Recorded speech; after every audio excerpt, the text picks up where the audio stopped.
of this 5-day FDP program. And today's session is on the systematic literature review. We already have Professor Arpan with us, and I have the honor of introducing him. Professor Arpan Kar is full professor and holds an endowed chair in data science and decision science in Indian Institute of Technology, Delhi. Within IIT Delhi, he shares a joint appointment in Department of Management Studies and Yadi School of Artificial Intelligence. Administratively, he is the chair of corporate relations and is a member of board of academic program and Institute of Eminence Committee, among others. He works in the space of data science, digital platforms and apps, social media, and ICT-based public policy. He has authored over 200 peer-reviewed articles and edited 10 books and has 9,000 citations with an H index of 47. Over 60 publications are in ABDC-A, ABS-3, or Web of Science Quad 1 journal, including 12 publications in ABDC-A star journals. He is the editor-in-chief of International Journal of Information Management Data Insights, published by Elsevier, which is ranked as a Q1 journal. He has been a guest editor for ABDC 8-star journals like Decision Support System, Industrial Marketing Management, International Journal of Information Management, Information System Frontiers, Australian Journal of Information Systems, etc. He has undertaken over 40 research, consultancy, and training projects from organizations like BASF, PwC, Fidelity, EY, Facebook, and many organizations of Government of India.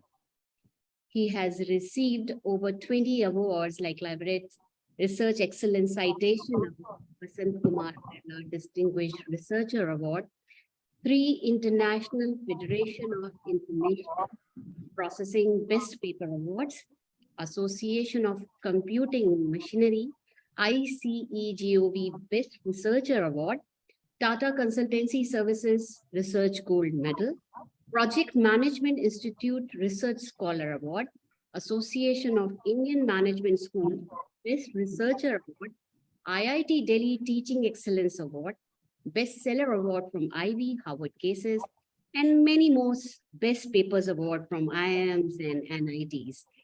I am overwhelmed by even reading his introduction, and I don't know what would be lesser to welcome him, but I'm welcoming him, and I would request all my fellow participants to take advantage of this session from him and learn more. Welcome, sir. Handing over the session to you. Thank you so much, Professor Sharma. Very grateful for this warm introduction. So I'll try to share my screen if that is feasible. Yes. Yeah. So hope my screen is visible now. Yes, it is. Okay.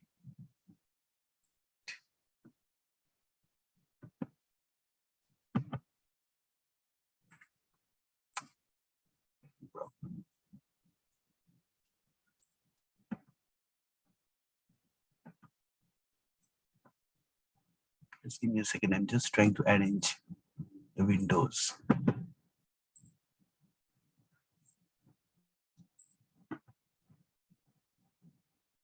Yeah. So today, the session that I'm going to talk about is about how to conduct a strong literature review, and more focus is on how to conduct an SLR. So brief about me has already been said. So most of the times, like whether it is in my journal or whether it is in other journal, whenever I'm handling a special issue, we get a lot of special issue. In these special issues, a lot of literature review papers, interest for literature review papers. I'll share a little bit of my experiences and what typically we are looking for when we look for some of the better journals. How do people should carve literature review in terms of methods, in terms of what is expected thematically, what you can ideate upon. So I'll share a little bit of my experiences. So The motivation for this is today we are all reaching publish or perish kind of a era where if you're not active in your research, then typically a lot of confirmation, a lot of job, requirements are not really met. So nobody really asks you what you are publishing, what you are doing as a researcher most of the time whenever you are, day-to-day activities.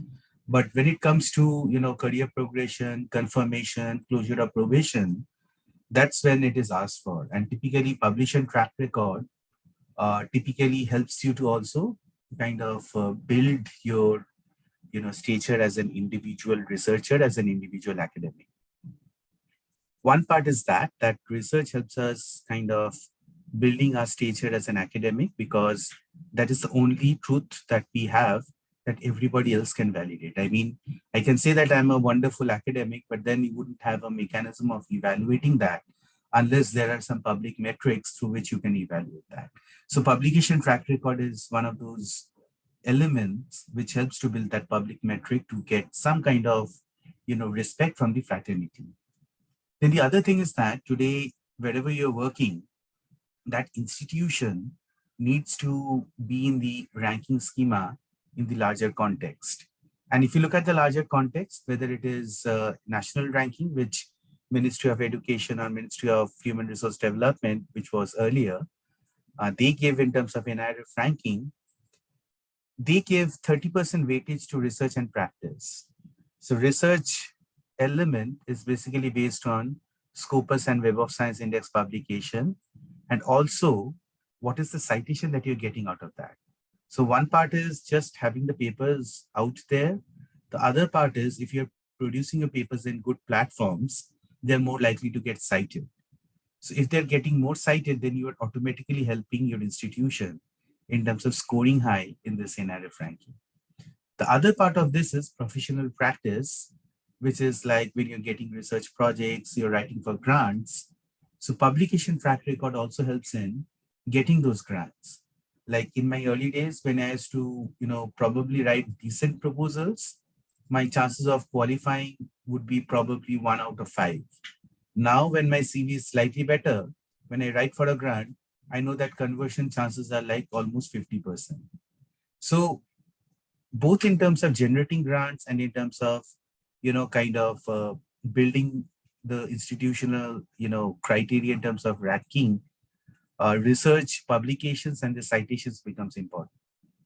And QS ranking, which is the international, de facto ranking with Times, both Times and QS, they give a good weightage to citations per faculty. So if your citations are good, if your publications are good, then you get more cited.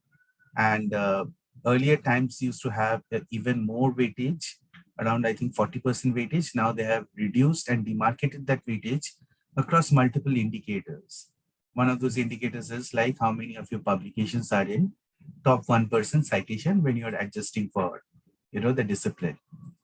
So many of these factors basically drive institutional growth. So if you're good in research, although though your institution might not be asking about it, but when it comes to time of appraisal, people become more and more valued. So when we are trying to publish in high quality journals, it basically stimulates and it requires intellectual innovation, very good writing and storytelling skills, and most importantly, a lot of perseverance to fight rejections. A lot of students, which I see, a lot of young faculty members, they would typically get a couple of rejection and then feel that, okay, it's not really worth it. So that's not really the case. In my case, I would typically get 4 or 5 rejections. I never post the rejections in LinkedIn, but I get rejections very frequently. It's not that we share our rejections in LinkedIn, but rejections are part of the game. We need to abide by that. If we are not getting rejection, then there is something problematic in the way that we are approaching. Either there is fishy in terms of how we are collaborating, or there is some problem in terms of where we are reaching for. I'd be happy to take questions at any point of time. No, I just want to compliment you for adding this, because everybody thinks that they are the only ones getting rejection and rest everybody is publishing. So thank you for bringing that in limelight that even you get rejections. I get Like, as I said, after every 5 rejections, I'll probably get an acceptance. For my students, I understand that's a challenge because typically a paper, I mean, may see the day of light after 2 years, 3 years after it is ready. But that is the kind of, time it typically takes.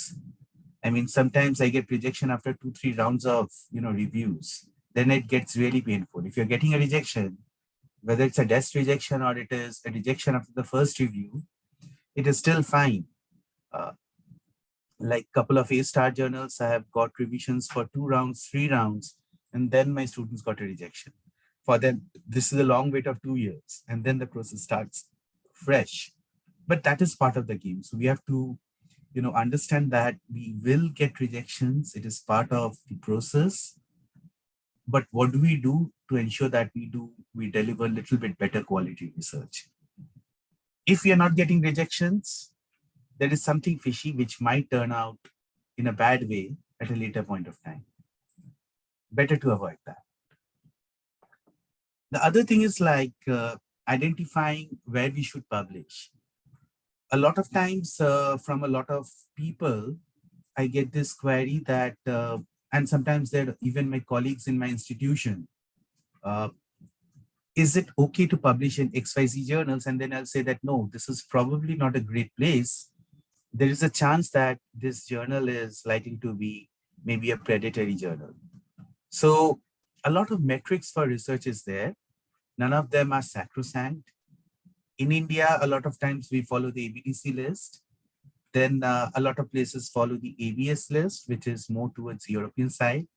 ABDC is more followed from the Indian side, the Australian side. Then there are other ranking schema in Europe like CNRS, which used to be followed in France. Then there are lots of ranking schemas, which is based on indexing in Scopus, indexing in Web of Science, which is Clarivate Analytics. And typically they look for like whether it's a Q1 journal. I was speaking with few people like who have published in my journal, the journal that I manage, and they wanted, kind of a letter from my side that this is a Q1 journal. So I shared that link of a few days back, that SCI Imago, which is there. They have listed this source as a Q1 journal. So people needed that just to claim points for appraisal and sometimes incentives. So those are all metrics. It's not that any metric is sacrosanct. There are journals I feel that within a particular level in ABDC, there are better journals, there are lesser journals. I mean, there are journals in ABDC-As which, because they are based out of specific region, they are ABDC-As. I would have otherwise felt that they are maybe at a level of B or Cs. And there are competitive levels also very different across many journals which are pitched at the same level. And sometimes an ABDCA journal might be pitched at a different level in CNRS ranking or in ABS ranking. So all these rankings have different ratings, and impact factor, site score, all these would be varying across the journals. For me, it's a metric that I personally follow. I'd prefer to publish in a journal which is coming in from the bigger publishers, because they all follow, standards in terms of editorial processes, review processes. Journals coming in from Elsevier, Emerald, Wiley, Springer, Taylor Francis, IEEE, ACM. This would be the publishers. And I'd look for whether they meet at least one or two of the good indexing or the good attributes of ABDC, ABS, or CNRS. If it is A or ABS3, has Web of Science Q1. So those would be the attributes that I look for. And fairly, these are the popular attributes when you're looking for jobs. If you're trying to switch jobs, if you're looking for the appraisals across institutions, these are the kind of popular attributes. So I would typically look for these attributes when I'm looking to publish. And this is important, knowing this is important because this is also part of when we are doing a literature review, having an idea of this quality of journals is important in terms of when we are looking for selection and elimination criteria. I'll talk of that a little bit later. Any questions at any point of time, please feel free to, directly ask me after unmuting yourself. because otherwise, if you're, typing it in the chat, I might not be able to see that. Any questions till now?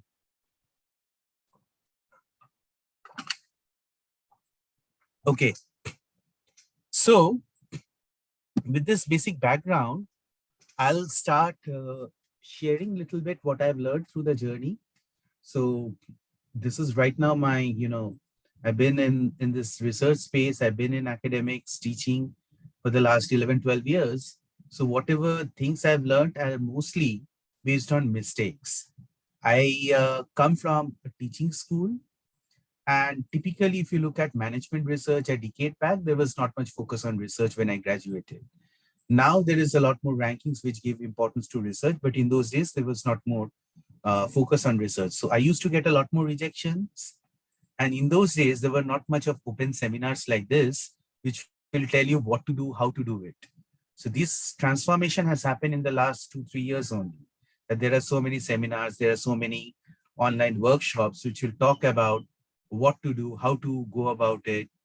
So what has happened in recent times is basically a change that there is a lot more open information surrounding how editors, how reviewers look for typically, submissions, and what is the reason for rejection, what are the things that they look for allowing an article to pass. That information was not there easily accessible. So what I learned from my mistakes by getting through the rejections, I'm basically sharing my journey.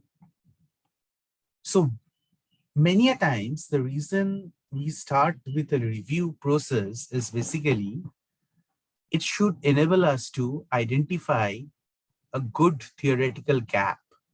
So we undertake a review to ensure that we have a good understanding about the literature so that we can cull out something that is important, so that we can cull out a storyline, some theoretical contribution which would be good.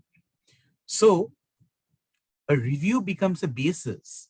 A review becomes a basis for undertaking a research subsequently in a discipline, or a review is an outcome of having undertaken maybe 20, 30 articles in a particular area so that we have mastered that area, or we have mastered something aligned with that area. Either way, whenever we are writing a review, first of all, it is important that the topic of the review is timely, relevant, and novel. And this is not only for a review article, this holds for any article when you are submitting to a decent journals. Typically, the editors would be evaluating any submission, whether the topic is timely, whether the topic is relevant today. And this process of establishing whether an article is timely today, whether an article is relevant now, whether there is novelty in the article that we are having, is basically called as the art of problematization, any kind of research papers. And typically any of these papers, whenever you're submitting something, is evaluated by the editors in terms of generalizability of the findings, the rigor of the methodology, and the relevance of the contribution. So, like all theoretical contribution that is typically there, literature reviews are also evaluated in these parameters, that they need to be generalizable. The findings that you're bringing out needs to be generalizable. The rigor in which the research methodology is undertaken, and also the relevance of the contribution today. So I get a lot of questions surrounding how do we identify a good topic for undertaking a literature review. So one of the mechanisms in which we identify, or at least I tell my students who are working with me to identify a literature review, is when I say that, okay, look at some of the emerging themes which are happening in the top conferences. So since I'm from IS area, I would also look at conferences which are coming in from areas and discipline like computer science, conferences like ACM, SIGCHI, computer human interaction. From the computer science, there'd be ACM conferences which are more related to like ACML conferences, which are more related to machine learning. For me, I would pick up themes from there which are computational in nature. But for the information systems part, I would look at conferences which are like ISIS, AMSIS, HICS, passes, these conferences in terms of uh, calls which have come out, in terms of themes that they're discussing. Then IFIP conferences, like we have this IFIP conference which is happening in Nagpur very soon in December. So these are very good conferences. So if we are looking at the ideas that are coming out in these conferences in terms of cues, and then undertake a literature review in that, that's a good way to start looking at a problem statement and deep diving into it. But if you have a problem statement that people have been exploring for a long time, suppose I want to talk about adoption of e-learning platforms. E-learning platforms have been there for quite a long time. Then probably that's not going to generate much interest unless we have a very good reason to revisit how e-learning platforms have evolved over a period of time. So fundamentally, what I'm trying to talk about is a topic should be very exciting because it's new. In case in my discipline, I would look at a new instance of technology, but then more than the instance of technology, whether it is say something like I have I have 2 calls in metaverse ongoing right now. So metaverse, like one of the call is in decision support systems, one of the call is in International Journal of Information Management, and both of them are star journals. But when I'm looking at these calls, metaverse is a new context, new technology. But more than the technology, what is it that theoretically is new in that new context is what is exciting. So I need to have a literature review on a topic which gives me new theoretical, new theoretical elements which can be explored in future studies. And that is typically the need for undertaking any kind of literature reviews.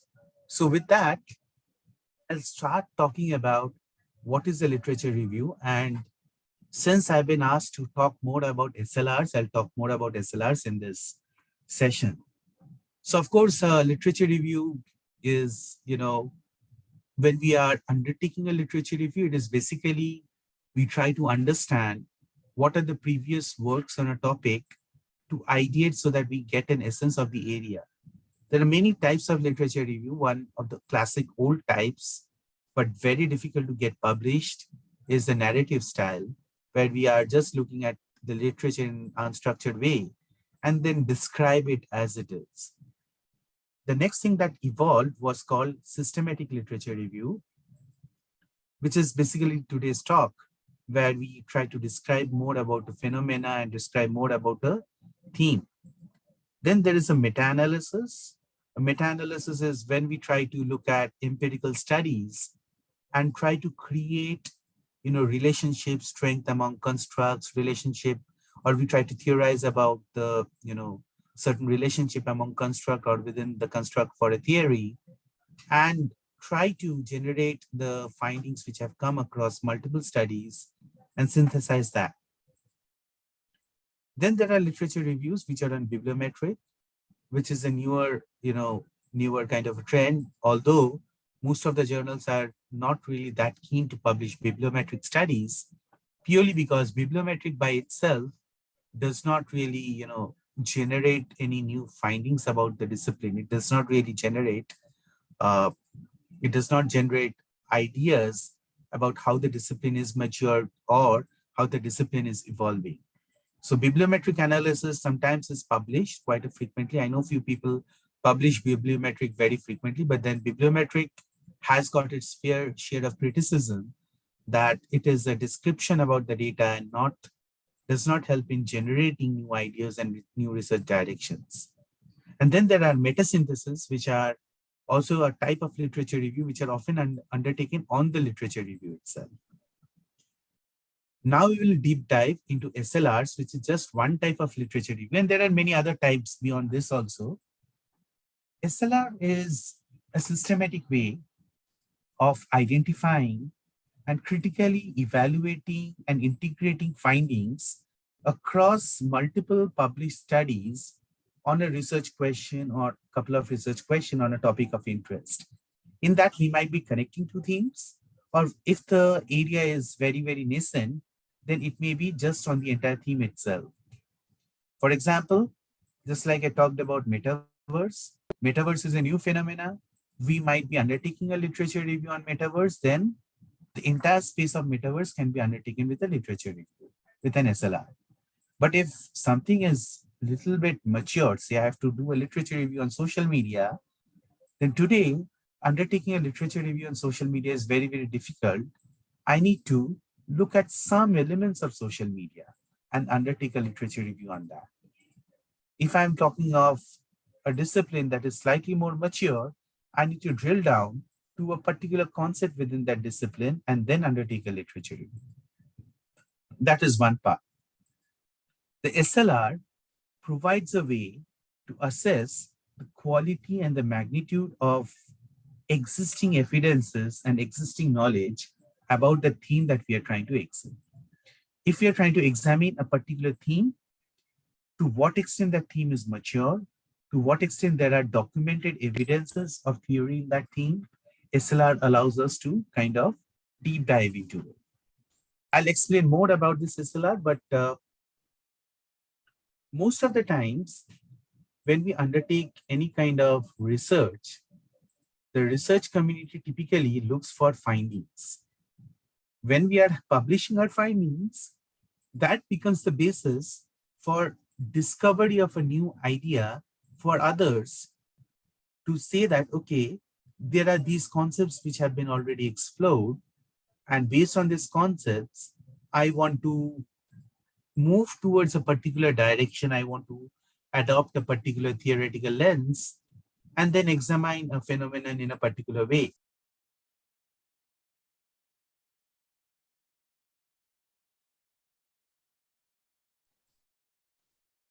I think I've been muted. Am I audible now? Yes, sir, you are. Okay, okay. Okay. So when somebody wants to generate that idea to actually undertake a research, it becomes imperative that he knows that this is the current state of the literature as is, so that I can say, if I'm the researcher, I can generate research questions, which is focused on extending the body of literature in a particular way. So I know that this is the research question, this is my theoretical lens, which I should adopt, and these are the steps that I should be taking to validate whatever I'm going to propose. So then I conduct the research, present my findings, and publish my findings. But the SLR becomes a metric, a mechanism for idea discovery. So when I undertake an SLR, it becomes a basis for me to undertake the studies in future. So what I tell my doctoral students is, SLR is basically the first chapter after the introduction that they would write, and it becomes the basis of identifying research gaps, and then subsequently have their studies carved out, which will be in that gap area. So if you look at traditional literature review and systematic literature review, see, every paper which is published has got a literature review section. That is different from a systematic literature review. A systematic literature review is when the paper you are developing is itself entirely based on the review. If you are developing a manuscript which is trying to validate or propose a new model, you are either generating theory or you're validating theory. That's a different area altogether. That's a different type of paper altogether. For that, you'll also do a literature review, but that's not a systematic literature review. There, when you're undertaking a review, the idea is that you understand how the literature has got connects, what are the boundary areas of the literature, so that you can carve out your storyline. In a systematic literature review, we are basically trying to publish a review article, and what we try to have is a protocol in which we are, a methodology in which we are saying that whatever we are representing, if somebody else was also looking at the review and they were representing the findings in the same way, they would also arrive at very similar findings. So that becomes a basis. That becomes a basis for representing the document and the knowledge which is there in terms of findings and interpreting those findings. So the process of SLR, if I have to kind of, summarize it, it starts with formulating the problem and developing the review protocol. So when we are formulating the problem, we basically ask the research questions which are open-ended. We don't ask research question like, is there an effect of metaverse on industrial innovation? The answer will be yes or no. That's not really a research question. When we are formulating the problem, it has to be always open-ended. Things like, what are the factors that impact user experiences in, say, social media? How can user experiences in social media be improved? So we ask research questions which is slightly open-ended, and then we try to develop a review protocol. I'll talk about the review protocol, and then we start, searching the literature through indexing services, and then we identify the research publications which are relevant for answering those questions. And then we start reporting the findings. So I'll start talking about this process in greater depth. Any questions till now?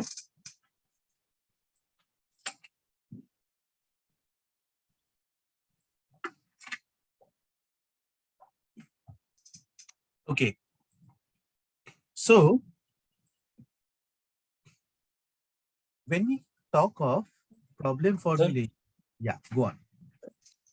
Sir, a few minutes back, you said that the research where we are creating a new knowledge, like which is not 100% dependent on literature. So, how do you what do you call that research? Like, what approach do we have to follow for that? See, If the available literature is not enough in that area. So first thing, a lot of times I hear a lot of students say that there is not much, literature in a particular domain or discipline. So I have to go for a particular way that there is not much of theory. But we have to be very careful about doing this, saying that there is not much of literature in a particular discipline, because now management is fairly mature. Even though a discipline may not have adequate literature which is directly related, there may be allied disciplines which can be extended to the current context. For example, today metaverse is a new context, but there are themes, there is a lot of knowledge which is surrounding, say, social media, virtual reality, blockchain, and those concepts which are surrounding virtual reality, social media, then blockchain may be extendable to the context of metaverse, although there may not be empirical evidences much on metaverses yet. So the first thing is knowing what body of literature can be extended and borrowed from, whether that is suitable for that discipline or not. The second is, if there is not much of literature, if there is literature, how we theorize is basically called as a deductive approach. If there is adequate literature, how we derive a theoretical model based on argumentation among the constructs, based on argumentation among the independent and the dependent variable, that is basically called as a deductive approach. If there is not much of literature in a particular way, because that area is completely new. For example, we had a sudden disruption in COVID, and nobody knew what was this disruption all about. And if I have to explain something about this disruption in COVID, then what I have to do is, this is something that is very new as a discipline when it happened in 2020. So I can undertake an inductive study. Inductive theory building is when I start looking at the data, I start taking interviews, or I want to, from the data itself, I want to generate my theories, then that is basically inductive theory building method. So deductive and inductive theory building methods are two different things completely. In fact, one of my editorial is going to come out in International Journal of Information Management in the next, I would say, 3-4 days or maybe 7 days max, which is demarcating if you're doing deductive research versus inductive research, how do you change the approach? Although that specific, editorial looks at, computationally intensive theory building approaches, but even within that, if you're looking at deductive versus inductive methods, how do we, philosophically look at it in a different way? So there is a question I'd like to focus on SDG 4, quality education. So how can I proceed with SLR? So Rinki, are you able to hear me? So, Yes, sir. yeah, so first of all, there may not be adequate literature which will zero down and say that this is on Sustainable Development Goals 4. But you will get a lot of literature which is related to Sustainable Development Goals, which is a broader theme of yours, including like I have published, 4 or 5 papers on Sustainable Development Goals. And there will be many others who would have published a lot of literature on Sustainable Development Goals. Now, picking up those literature on Sustainable Development Goals is one part, and SDG 4 would be in terms of education and inclusive education, education for all. So there you have to look at journals and typical the research question. Depending on the research question, you have to look at education, things like skill development, then themes like if you're doing it for people who are already in their jobs, so it could be related to skilling, upskilling, downskilling, related based on your research questions. And then if it is something related to primary school education, then you talk of school education, and those keywords would be basically, useful. I'll talk about the process of the keywords soon. So if you look at this subsequent slide, we are talking about first developing the research question. So how you're formulating the research question at this point of time would be very, very important. So keeping a little bit open research question, like in your case, how does SDG 4, what are the evidences of SDG 4 surrounding education and skill development? What are the antecedents which leads to, say, better skill development or better educational outcome among school children? If that is the focus, those will become your research questions. Now what happens is, when you're generating the research question, it has to be slightly more open-ended. And then what you try doing is developing a review protocol. So the review protocol is basically a mechanism in which you try to, kind of search different kinds of platforms in which research papers are available. So why we are developing this research protocol or the review protocol? It is to ensure that whatever we are talking about as a researcher, whatever findings we are talking about, that has some degree of reliability and validity. Can anybody explain the differences between, in say in layman terms, what is the difference between reliability and validity?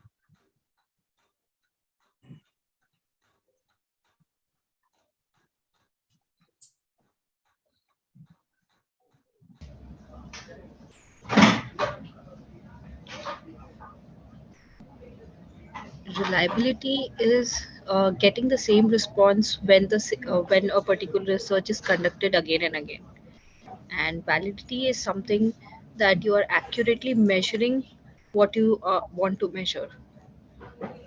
Yes. So it's something like, in a very crude language, if I say that, what is the color of my shirt? Uh, Somebody says that the color of your shirt is blue. Another person says that the color of your shirt is green. So then that's a measurement problem, that I'm not able to measure the color of my shirt. But if somebody says that the color of my shirt is 5 kgs, then that's a validity problem.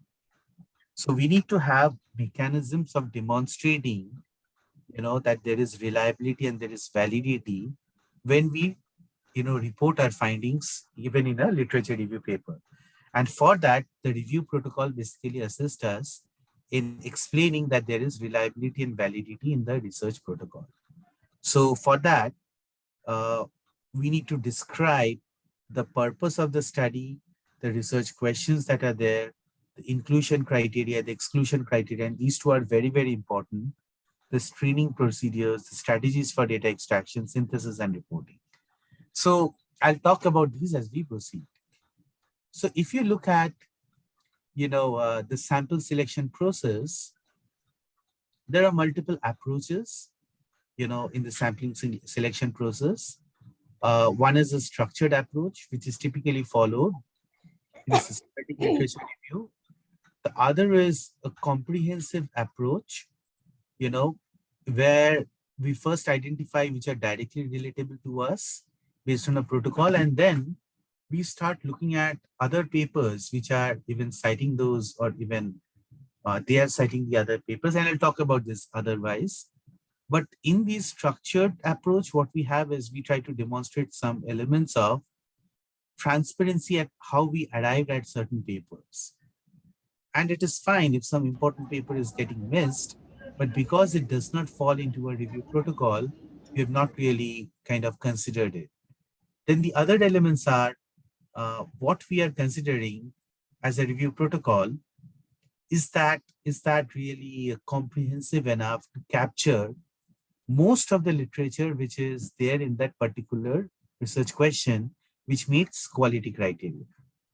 So those are basically some matrices that we typically use when we are trying to identify the sample. And in this case, the sample is basically the papers that we will be undertaking the review on. So when we try to talk about the search protocol, a lot of times a discussion comes, and a lot of times this is basically the deliberation. How do we identify these search protocols? So I get a lot of papers which try to look at, okay, I undertook this search in Google Scholar, and sometimes even I undertook this search in Google. First of all, Google Scholar and Google are not really that much systematically indexing the processes and the research papers. You get a lot of gray literature. For example, if I develop a 2-page document, which is having, say, 5 references, and put the PDF on my blog, then that will be captured in Google Scholar. A Google Scholar will not really have matrices to evaluate whether a document is really peer-reviewed or not. So when we are trying to talk about a systematic literature review, we can look at Google Scholar to augment our search protocol, but most of the times we should look at, indexing services for identifying articles. And by indexing services, what I mean is we should search for the articles either in Web of Science or Scopus. For social sciences, Scopus is slightly more broad. Web of Science is more stringent, but it is better journal quality.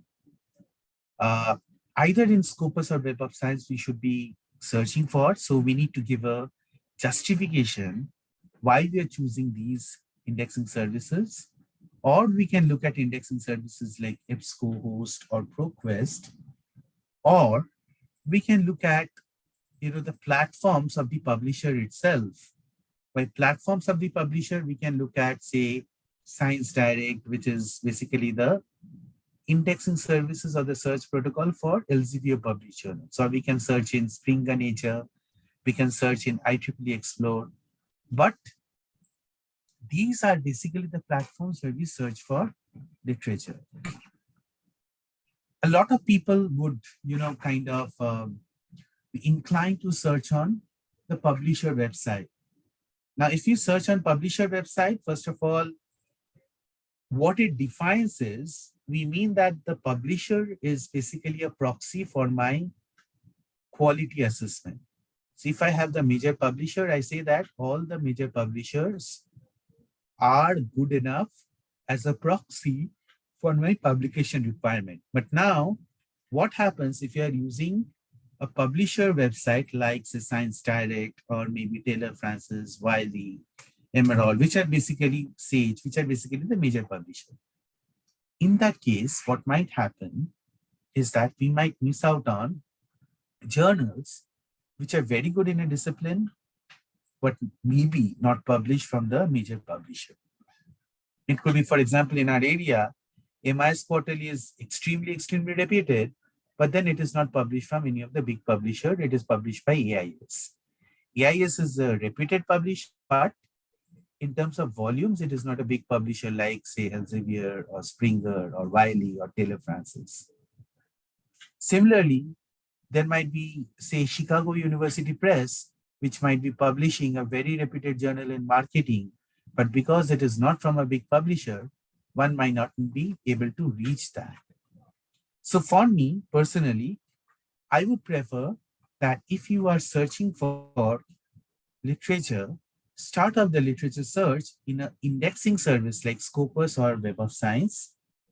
And then there might be backward searching or forward searching if we want to go for a more comprehensive review. Backward searching means that we identify relevant works cited by the articles and list of references from an article that we have identified from, say, Scopus or, say, Web of Science. So if we have identified 5 articles out of Scopus and Web of Science, look at their references and identify the subsequent set of articles. Forward searching is looking at all the articles that have cited the articles we have identified from Scopus or Web of Science. So either by backward searching or by forward searching, we try to identify the comprehensive list of articles which are there in the current basket of literature. We need not always go for backward searching or forward searching, but it is something that we should be cognizant about, that a lot of times, if we have a search protocol and the search protocol is not really giving us adequate number of results, then we need to broaden the fishing net. Then we need to increase the size of the fishing net to get more relevant papers. Then, once we have identified that this is the platform in which we are going to kind of search for the papers, we start looking at the research question, and based on the research question, we will identify keywords which will, reflect those research questions. We should use those keywords for getting an idea whether it is, whether it is indicative or whether it is comprehensive on Google Scholar.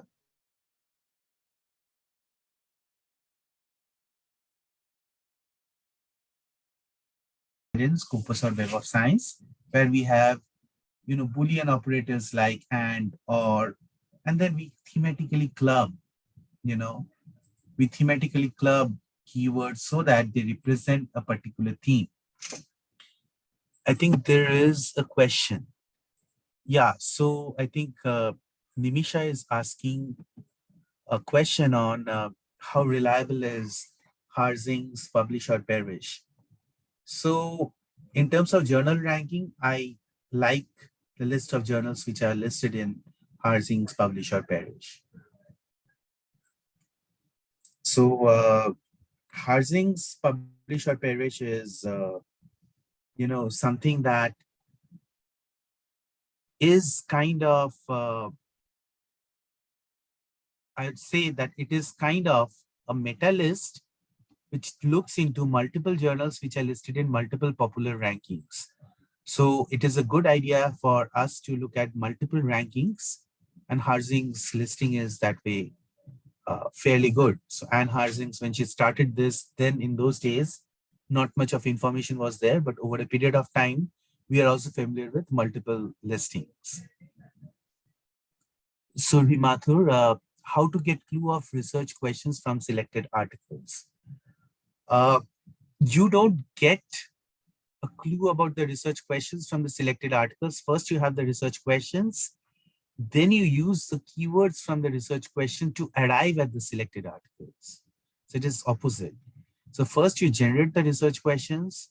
Say your research question is from a particular discipline, say OBHR, and you want to talk about what creates deviant behavior in workplaces.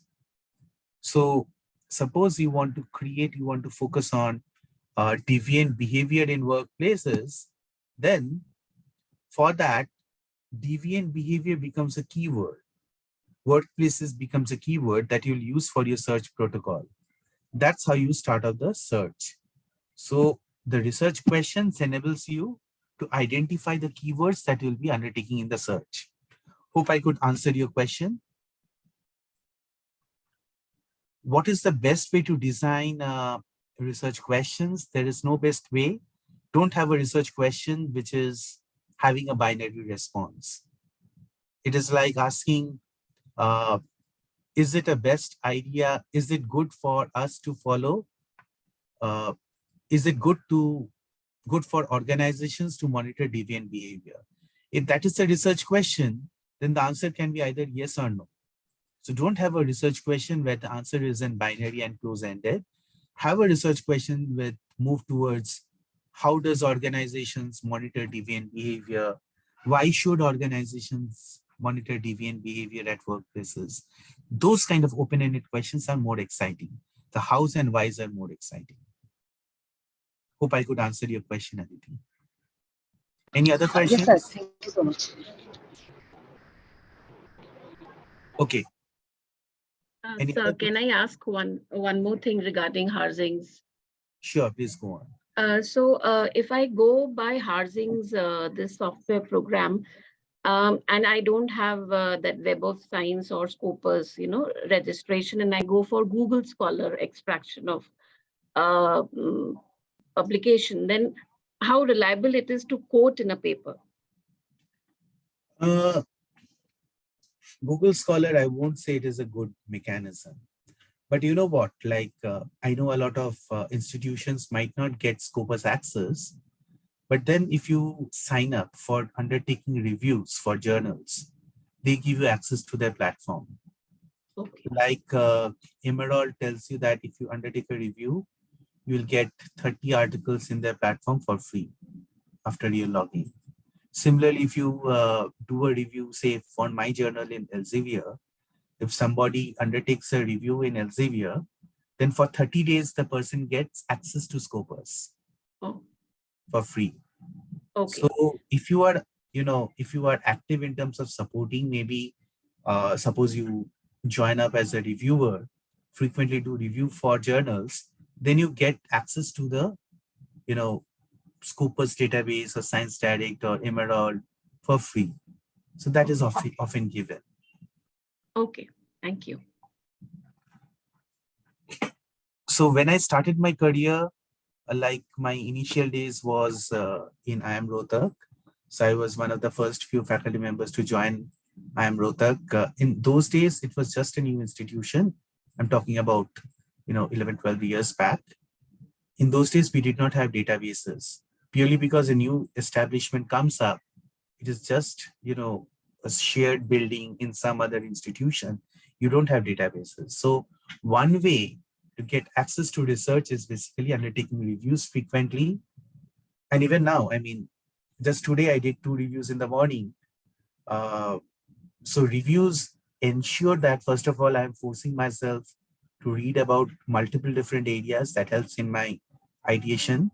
The second thing is, when I'm undertaking reviews, if I don't have access to, these platforms like Web of Science or Scopus, then I have a mechanism in which I get access for a limited period of time after I undertake the review. So it solves both my purposes. So after we have identified the keywords for our research, then we start talking about the sampling strategy. Now in the sampling strategy, we may decide that, okay, we will restrict ourselves only to journals. We can restrict ourselves to journals and conferences, or we can restrict ourselves only to gray literature also. I'll talk about gray literature a little bit later. Most of the time when we are undertaking a literature review, for most, I think we should restrict ourselves only to the journals, because a lot of conferences which might come up in different platforms, first of all, they do not undertake so much of a rigorous peer reviewed process. So what comes out may not have passed the test or the lens or scrutiny of other experts in that discipline. Unless you look for very selective conferences like, say, SMS or AOM conferences, or in my area like Higgs, ISIS, ANSYS, and so on, most of the other conferences would not have undertaken a very very elaborate peer review process. Then you look at refining that selection. If it is, first of all, looking at journals, then refining that selection by looking at publication language, the date range of the publication, and sometimes by source of financial support, although it's not really needed for most. But mostly, we try to reduce the corpus of the selected articles by looking at only English language, then journals. Sometimes we might have a stopping rule saying that, okay, I'm only looking for, say, publications which are in social sciences or business and management or decision sciences related journals. So what happens is then I restrict myself to journals which are published from that theme, and I'll not look for, say, it is something related to SDG. I'll not look for something that is published in a journal which has to do with, say, environmental sciences or something to do with production economics. I'll not look into those categories then.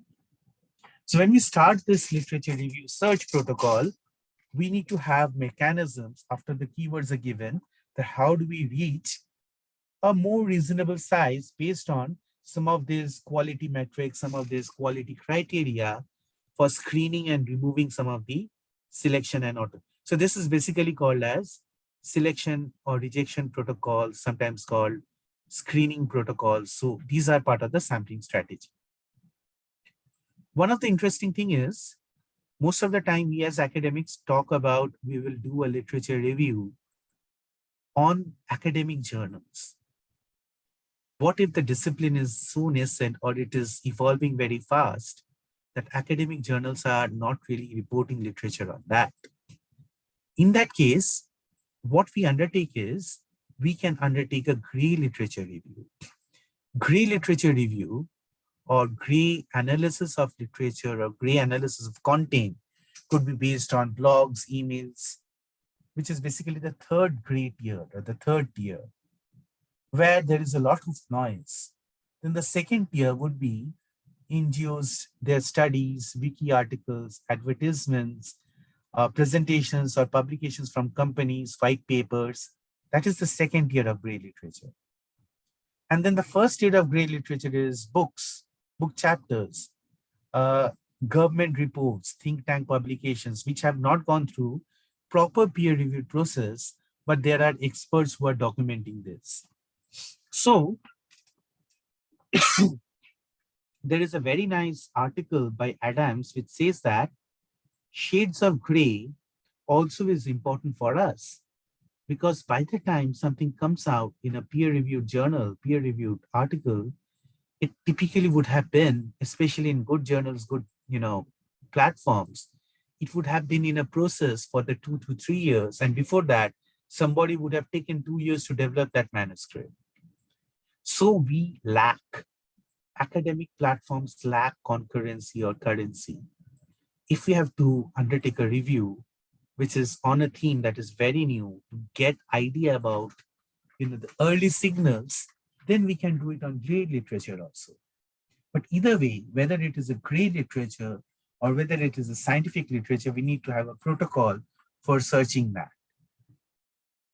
After that, we go for inclusion and exclusion criteria. So inclusion and exclusion criteria are basically ways that if we have, after we had already selected, like this is English articles I'm looking at, I'm only looking at journal articles, I'm only looking at articles which are published in journals which are from a particular discipline. That is one inclusion criteria, then inclusion exclusion criteria could be based on, say, quality metrics that we are looking for in the publication platform. Say, I might undertake a review by saying that, okay, I'll consider only ABDCB, ABS 1-star, or I'll only consider, say, journals which are in the level of Q2 or Q1. So I would need to define quality metrics of what I would consider inclusion criteria among the journals which come, because even in platforms like Web of Science or Scopus, there might be publications which are not that great in terms of journals, especially if you're doing it in Scopus, where the indexing service is too broad. Then, based on quality of journals, we might do an inclusion exclusion criteria. Then the next level of inclusion or exclusion happens based on whether the research questions which I have are answered by the studies or not. And this is where we start looking at, maybe the abstract, we start looking at, whether the article answers the kind of questions that I have, whether the article kind of has empirical evidences on the area. So if I have a research protocol for developing a review study, there is no point if there is another review study which is coming in as part of my corpus. I should not have that. So I need to have a manual mechanism in which I remove maybe qualitative, or I remove maybe conceptual papers completely. I don't want to review conceptual papers as part of my analysis. I want only papers which have demonstrated theoretical validation or empirical groundings. So I need to remove all conceptual papers. I need to review and remove all review articles. So that is part of quality assessment, so that we can finally come to a set of articles which are very, very important and relevant given the research questions I have raised. And while doing so, it is also good if we have two people who are validating the articles which are scrutinized and brought into the review protocol. If there are two articles who independently assess the articles in terms of their relevance, what happens is we typically report that, saying that there is intercoder reliability in terms of our findings. If we say that there is intercoder reliability of our findings, then that is one good metric to report when we are talking about qualitative analysis to identify that this is the basket of papers, what we are going to analyze. Then we start extracting the review articles, and then we should ideally have two researchers who will code the studies. One person should code the study and then other person should validate it. It basically develops intercoder reliability and helps in development of themes. And the themes could be based on functions, could be based on industry. I'll talk about more of these themes, but basically the essence is whenever we are trying to undertake a SLR, we have to move beyond describing the data.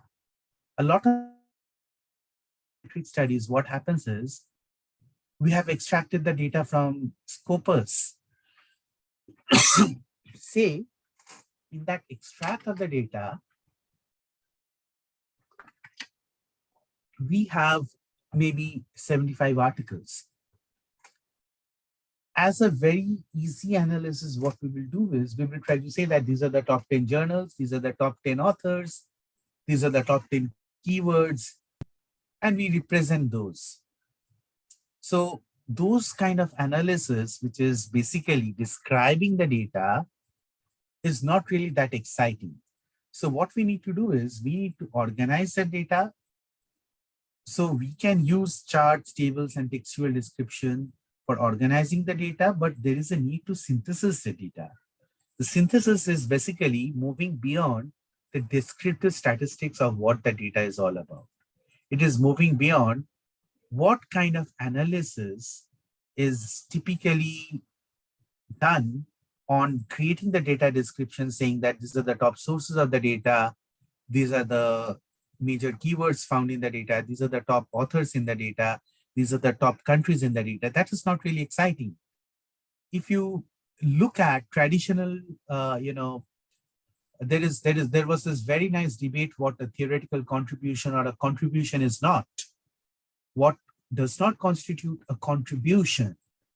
In 1997, 1998, there was a lot of debate in the Administrative Review Quarterly that what theory is not, and there was Sutton's article in that saying that data and its description is not a theoretical contribution. Here also, if we take out a dump from Scopus on a particular theme, and we say that these are the top 5 journals, these are the years where this year, this many number of articles have been published. These are interesting, yes, they are interesting, but they are not going to enable you to publish your research. Those are some initial, descriptives that you can give, but what you are synthesizing about those studies subsequently is what makes the paper more exciting. And that is what helps to identify gaps in the literature and areas for future research, which is majorly the impact of a systematic literature review article.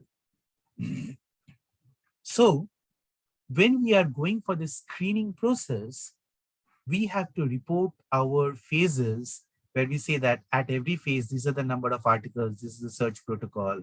And every phase, we have the cleaning protocol defined by which we are creating a funnel and moving towards, a narrower set of articles. When we reach that narrower set of articles, we should be clear that the data and its description is not a contribution. We can have the description of few things, but if we overdo it, it's not really good for the article, because every article has to play around within a limited number of words. So a typical journal article will be restricted in 8,000 to 10,000 words. So if we are real estate, it's the number of pages or number of words. The more we are describing, here about the data, we are basically losing out in terms of what we can describe about synthesizing that literature. So we can describe more about the theories. We can describe more about the constructs. That is fine. But we have to move more towards the knowledge which is there in the research rather than describe superficial, meta information about the, meta information or information about the data itself. That is the purpose. So if when you're reporting the findings, we can take multiple stances. And for elaboration or for as an example, I've taken, this is one article which I've taken from a JBR paper, which is from Carmago, which talks about, institutions, institutional quality and international competitiveness. It's a review paper. But here what we are trying to explain is that we can report the findings using a lens, like there are multiple lenses, how we report findings, how we develop protocols. Also, there are multiple lenses, like I think after this session, you are going to have a session which is on Spark. I don't recollect exactly whether it is on Spark or maybe some other SLR protocols. But when we are, yeah, it's on Prisma, which is a protocol. But fundamentally, when we are reporting the findings, we can have a methodology or have a lens like TCCM, which is we explain more related to theory first, then we explain more about the context, then we talk about the characteristics of the constructs or the characteristics are typically there in the characteristics, and then we explain more about the methodology in which these research papers have undertaking the analysis. So one part is whether they have the way that they collected the data is part of the methodology, the way they have analyzed the data is also part of the methodology. So when we are reporting the findings, if we have to make some meaning out of inferences, one of the better ways is representing it in terms of theory, context, characteristics, and methodology. And of course, I mean, it's not really needed that you have to go with the TCCM approach, but fundamentally, if you can go into the meat of the papers that you have identified, that is more exciting because that creates more value for the readers who are going to use your review paper as a basis for building their own research. So your paper becomes a basis for others to base their work. So they'll cite your work and base their work on it. If you don't have a mechanism in which you give them a basis, then that's not really going to be useful for them. And that is one of the reasons that we say that don't give descriptions about the literature. Don't write things like top 10 authors, top 15 authors, top 10 journals, top 15 journals, and do bibliometric analysis. Sometimes bibliometric analysis are published, but then it is not useful for the authors, the readers, purely because you are not going into how the theory or the, the theoretical or the nomological network of knowledge, how that has evolved over a period of time surrounding that particular context. So if you're describing that context, that is much more useful rather than if you are just, kind of talking about the data, which is basically a sample of articles. So PCCM becomes a mechanism with which you can, kind of publish the papers. Then if you're using visualization, a lot of visualization I see in review papers, which is based on VOS. So if you are using visualization, most of the time VOS visualization is basically when you are creating a network diagram for how authors have collaborated. That's fine, authors have collaborated. What does it imply? How can you theorize or generalize anything about that? Then there is a lot of, analysis which is based on keyword network. Now, while author networks are not really at all important, but keyword-based network is somewhat important, that it will allow a person to have an idea of what kind of themes are associated with that body of literature. But a more impactful study requires you that every study that you have, you identify the constructs which are there and then create a network diagram among how those constructs relate with each other. Then what you get in terms of themes is basically the nomological network. That is much more impactful. But most of the times what happens is, because that involves extra work, that what we are getting out of the Scopus data, one would have to actually read those maybe 70, 80 papers. And then for each paper, you identify that these are the constructs. Because that is more complex, a lot of studies typically do, what they do is they would just take the keywords, the author keywords, and then create a nomological network of that. Sometimes it is fine if you are really pressed for time, but getting into a good publication with that becomes a little challenging, because based on the keywords, if you're doing it, you may not have the constructs in those keywords which will bring out good themes. So that is one of the things that we need to take care of. Then we move to the discussion. A discussion in a literature review paper is extremely critical. So first is we synthesize the findings in,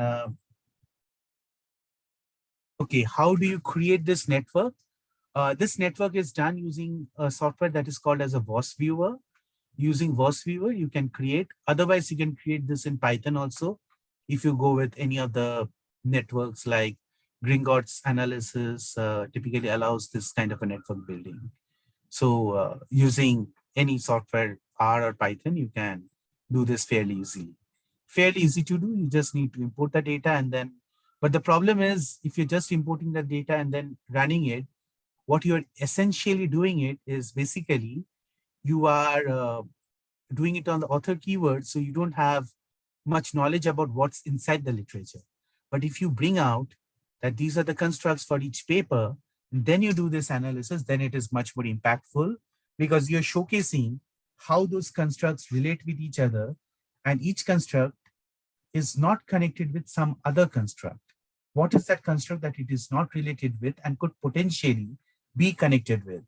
Those information become much more useful if you use the network analysis of the constructs. Then the last thing that we try to curl out is basically the discussion section. In the discussion section, what we try to do is we try to talk about how the synthesis of literature has happened and how the synthesis of literature has evolved over a period of time. And for this evolution or the synthesis, we may use a diagrammatic literature. A diagram basically will be useful for others to understand whatever you're talking about. So if you have been discussing in, say, paragraphs about the TCCM, in terms of theory, in terms of constructs and all that, in terms of methods, now if you have a diagrammatic representation, then how the theory has evolved over a period of time, or how the literature has evolved over a period of time, a person gets a very good idea about and uses it as a basis. Then we have to talk about contributions to literature. A synthesis is actually a contribution to literature. We have to explain that our analysis is a contribution to literature because it explains where gaps are existing in the existing literature. What are the contradictions in existing literature? Suppose one study says that A is positively associated with B, and another says that A and B were hypothesized to have some associative relationship, but our findings indicate that this relationship is not statistically significant, then that is also good to report. Which relationships are found to be not, flowing in the same direction, or they are contradicting each other. So highlighting contradiction, highlighting where gaps existing in existing literature, those would be focus areas in terms of highlighting contributions to literature. Then we need a second subsection, which talks about implications to practice. What are the 5 or 10 major points that this area has got, which can be interpreted for practical application? Have that discussed in a literature review. But the most important thing that a literature review should generate, and often this is missed out, what would be the future research agenda? Based on your review of literature, can you explain? One part is the review of literature, the other part is your own expertise as a researcher. Can you explain that these are the areas or these are the research questions future researchers should build upon? These are the research questions that future researchers should build upon if I'm exploring research in a particular discipline. So that becomes the basis on the which others would start their own studies. What research questions should be listed there? That is based on not only your future studies, if you are exploring that area in your doctoral research, but also, kind of it becomes a basis for building up, the synthesis of how there are gaps in the literature and how beyond the gaps also, what are the areas that this particular theme of literature could have addressed but have not addressed? What particular area this field of discipline could have potentially addressed, but nobody has talked about that. That is based on your existing expertise. So as an expert, if you feel that, okay, say workplace deviances have been talked about in multiple contexts, but nobody has talked about, say, cyberbullying in workplace deviant behavior, or nobody has talked about some other context in workplace deviant behavior, then that's an area of research. If it is something related to organizational commitment, people have talked about, how organizational commitment behavior is very good for the firms. But is there any destructive side of organization commitment that has not been documented? And if you feel that as a researcher, there could be destructive sides of a particular positive behavior, then what would be that destructive sides? You can explain those, giving justification why you feel that these are areas which could be future research agenda, because nobody else has talked about this. But based on your reading, based on your understanding about the discipline, you can ideate and bring this out. The research agenda becomes a very important part of any kind of, literature review section. When we talk of diagrammatic summaries, like these are some taken out from my paper. One diagrammatic summary could be how the literature has progressed over the years. This is how the evolution of the literature has happened thematically.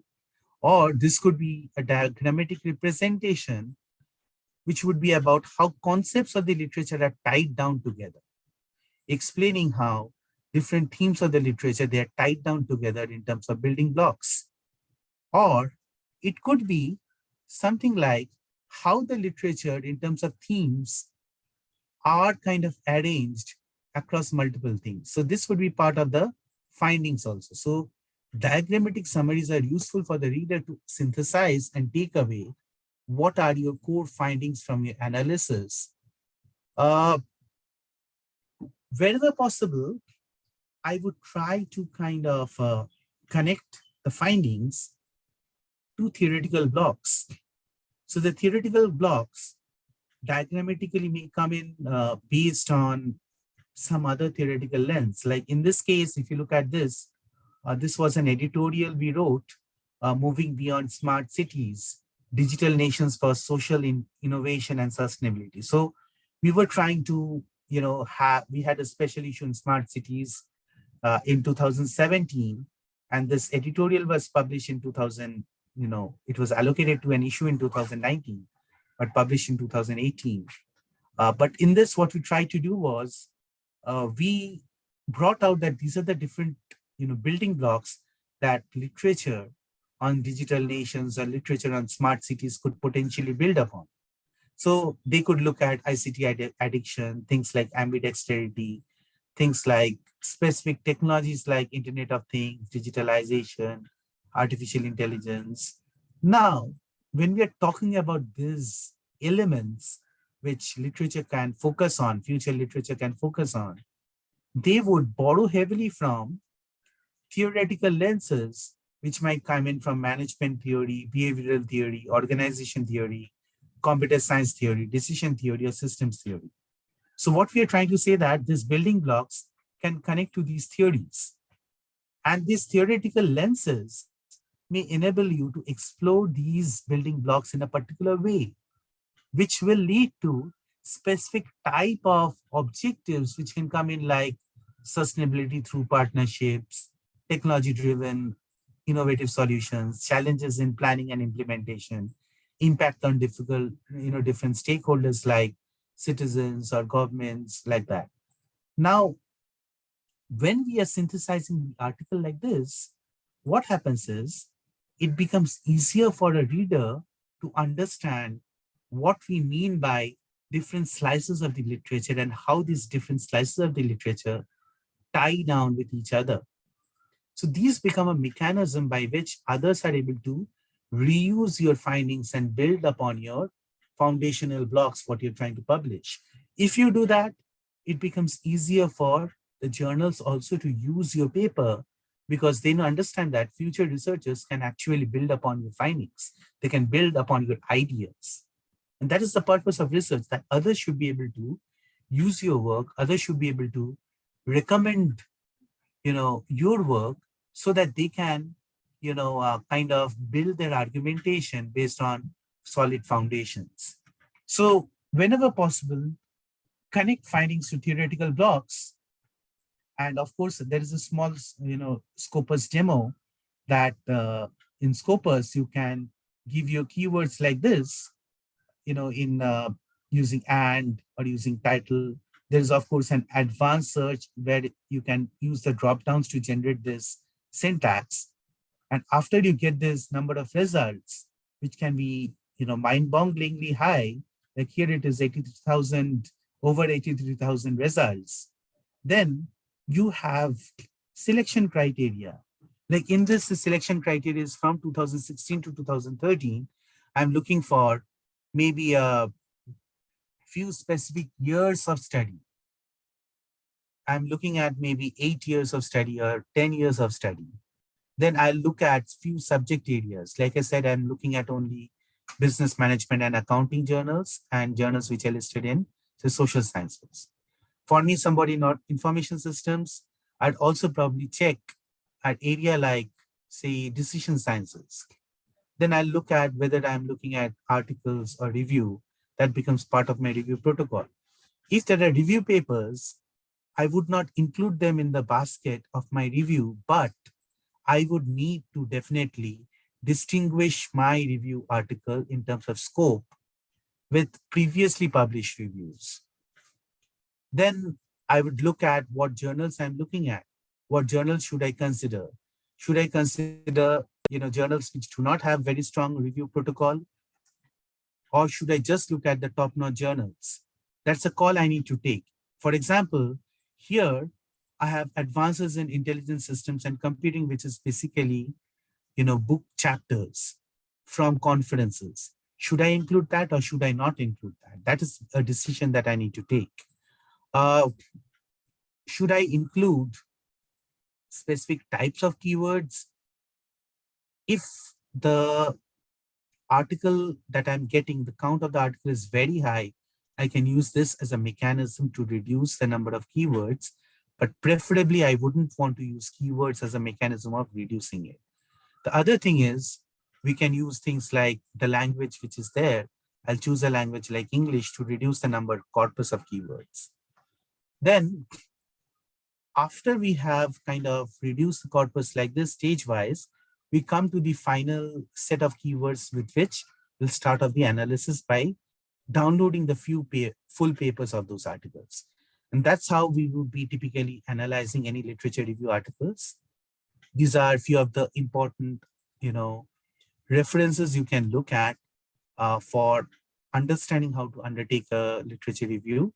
And there are many of these articles which are fairly impactful, fairly good in terms of, I don't think you would need to look for any article which is coming in purely from the management discipline, because from management, a lot of times you may not get exact good articles which are there, but most of the articles which initiated this entire area of how to undertake literature review, they came in from the discipline of, from the medical, healthcare, and nursing discipline. So systematic literature review actually came in from the nursing discipline. So you might have good articles which are coming in from non-related to management disciplines as defining the protocols.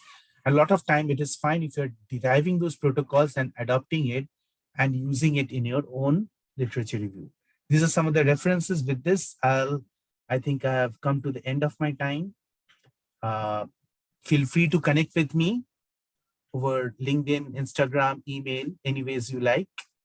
And I'm happy to take any questions. Any questions? Hello, sir. Good afternoon. This side, Dr. Surabhi Mathur from Manipal University. I just wanted to know about, like, we were talking in the systematic literature review that at times we work on some topic which is somehow based on some established theory, for example, right? So my simple question is, for example, if I'm working on customer experience, I just let you know that this is what I'm currently working on, this manuscript of customer experience, which is specific to online groceries. Okay. Now, so I'm pretty much confused that if I want to take any theory as my base, I want to test that framework or anything I want to play with that theory. How, first of all, I can identify that which theory is more appropriate? Like I'm clueless that where should I get this from? Where can I have a source of understanding that what are the theories that have worked good on the customer experience? So where should I get started of understanding of this theory So part? first of all, since you mentioned customer experience, Yes. if you look at this paper of ours, it was basically a literature review of customer experience. This Yes, is yes, yes, exactly. literature review. First thing is, what I would do is first have the research questions defined. And if you have a couple of good literature reviews which are already published, they would already have research gaps identified. Now, how do you identify research gaps? For example, if this is a literature review and somebody has already defined that these are constructs which are linked to each other, if you look closely, you will find that some of the constructs are also not listed. They're not linked with each other. Is it possible to link some of the constructs which are not relatedly or not linked with each other? If you can do that, then that is a research gap that you are identifying. So if you identify that these constructs are not linked with each other, like I'll try to, kind of look at some of my papers now. Just give me a second.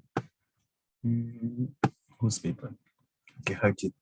So there is one student of mine. Harjit.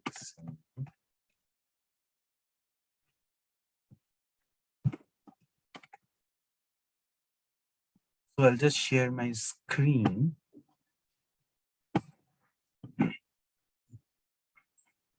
So for example, this is a paper, okay? Now, if I look at this paper,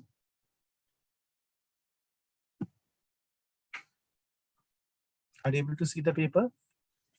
In the paper, a good literature review will also tell you about the constructs which are there across specific things.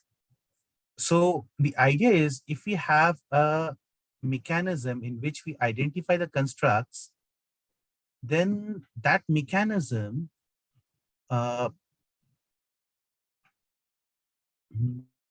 just hold on.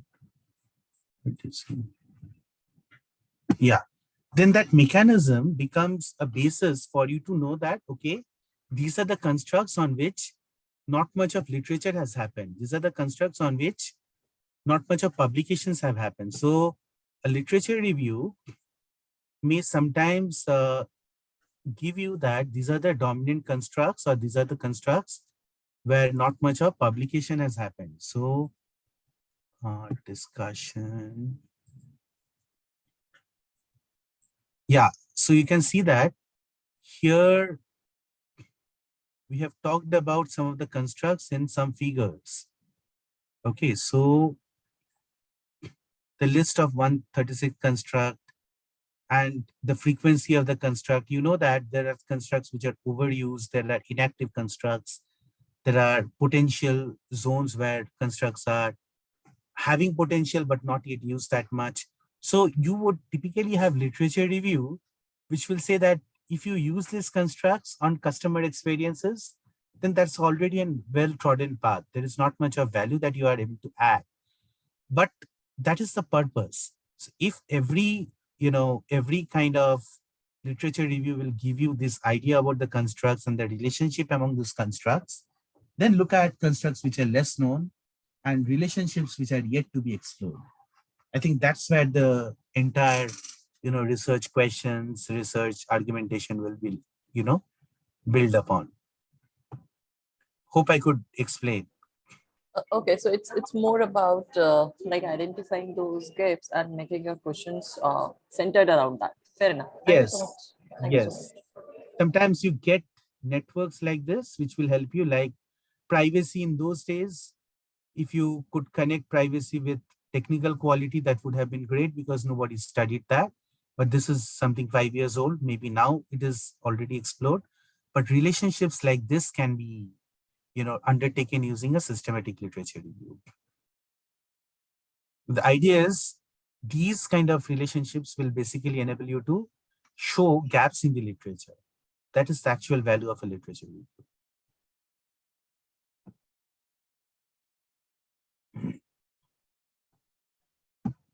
Anyone else would like to ask something? Any questions? Although Professor has explained it at length, nobody could make it more simplified. What he has just delivered in 1.5 hours, and a lifelong of learning, I think. Anyone has any query? Well, I do have a question. I'm Shruti Mathur from MIT University, Rajasthan, Jaipur. So the question that is there in my mind, and which in fact has been put in to my mind from my students of PhD, sorry, who are currently doing coursework.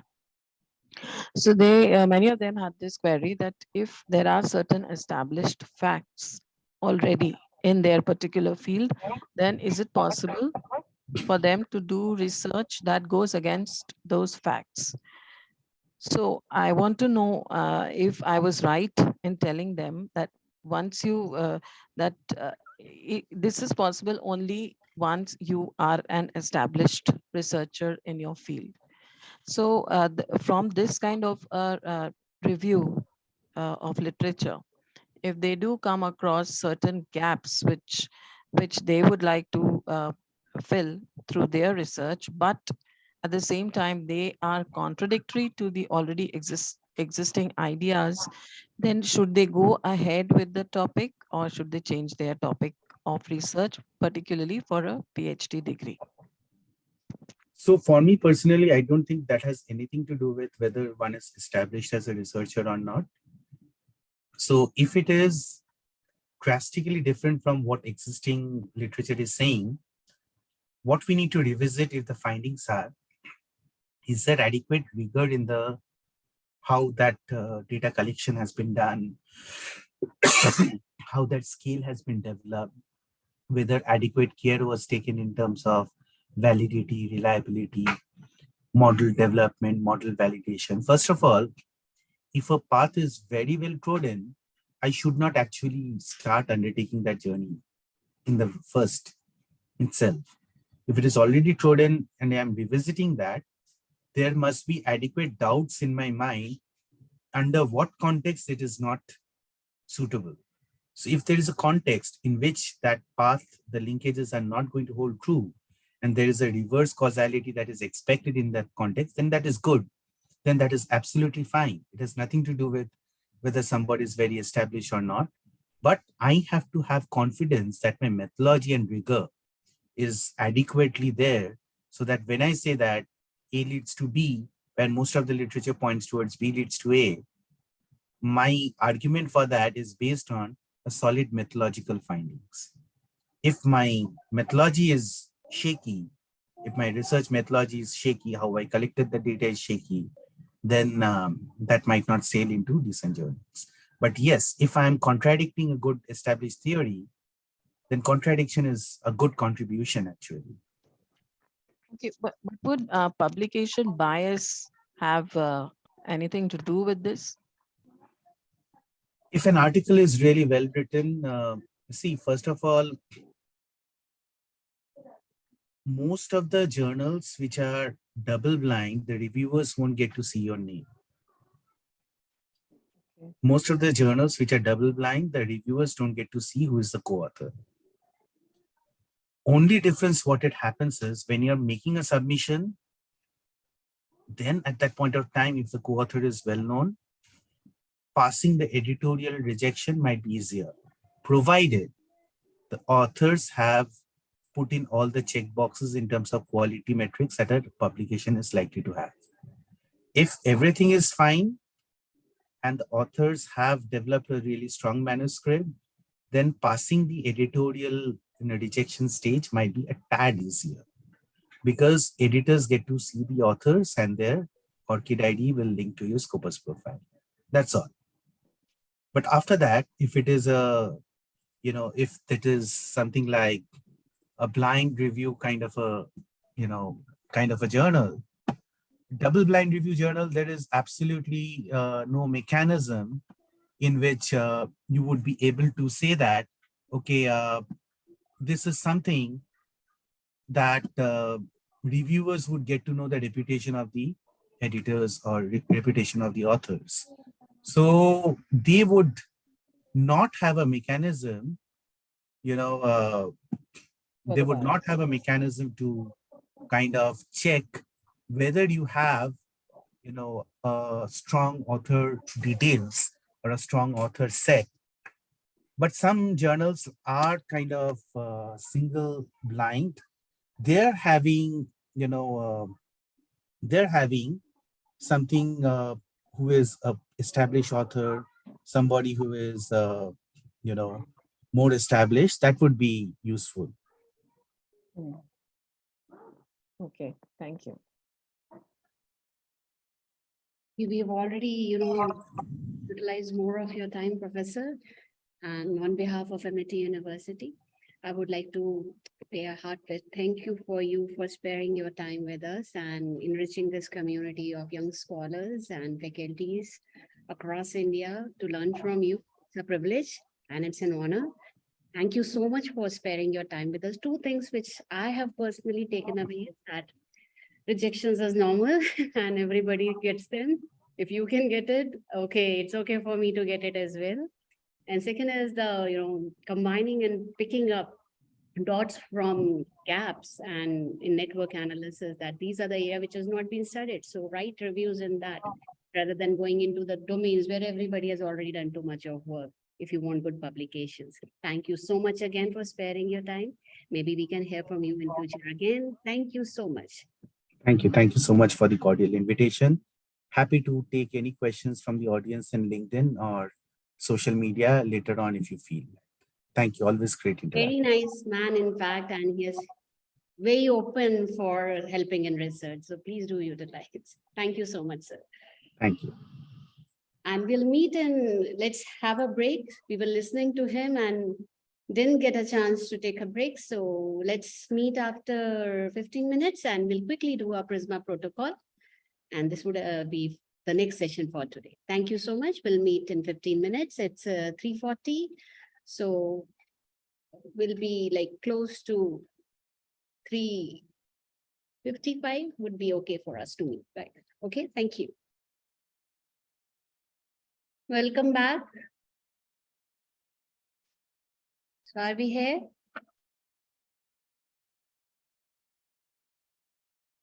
Hello. Yes, ma'am. So should we start the next session?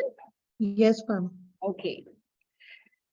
So till now you would have seen that, there are certain rules to do this systematic literature review. So I'll quickly brush up those concepts. And there is a standard way of reporting it, which we call as Prisma. So I'm taking you through that protocol. Once you have done it, so it's a process which Professor Arpan has also shown you the steps which we call. And then how do you report? So there is a website also where you can get all of these things in together. And it's a standard way of reporting. And if you are doing SLR, all journals expect you that your reporting should be in that format only. So a little bit of background of this. So this was, basically, this is systematic literature review, as the name suggests. So systematic, it was means that if I do it and if you do it, the results should be consistent. It should not be that if I do with these keywords in one particular database and when you do it, the researches is coming drastically apart. So then there is no use. So particularly in medical sciences, they wanted a protocol where if I am doing and you are doing, the research should be consistent and then we can add on and move on further. Now, this has been borrowed in other domains also. And that is how now this has become a full-fledged area of SLR where all of us are now working into. So let me share my screen with you all.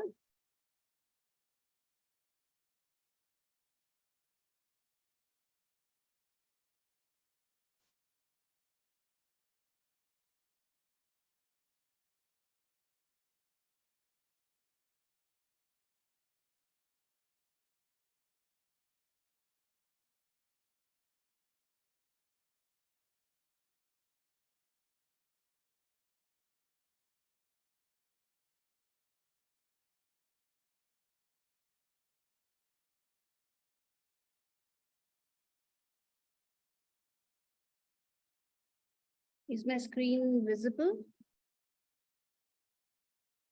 No, ma'am. No, ma'am. Why is this not sharing my screen? Can you see it now? Yes, ma'am. Yes, ma'am. Yes, now it's visible. So a quick review.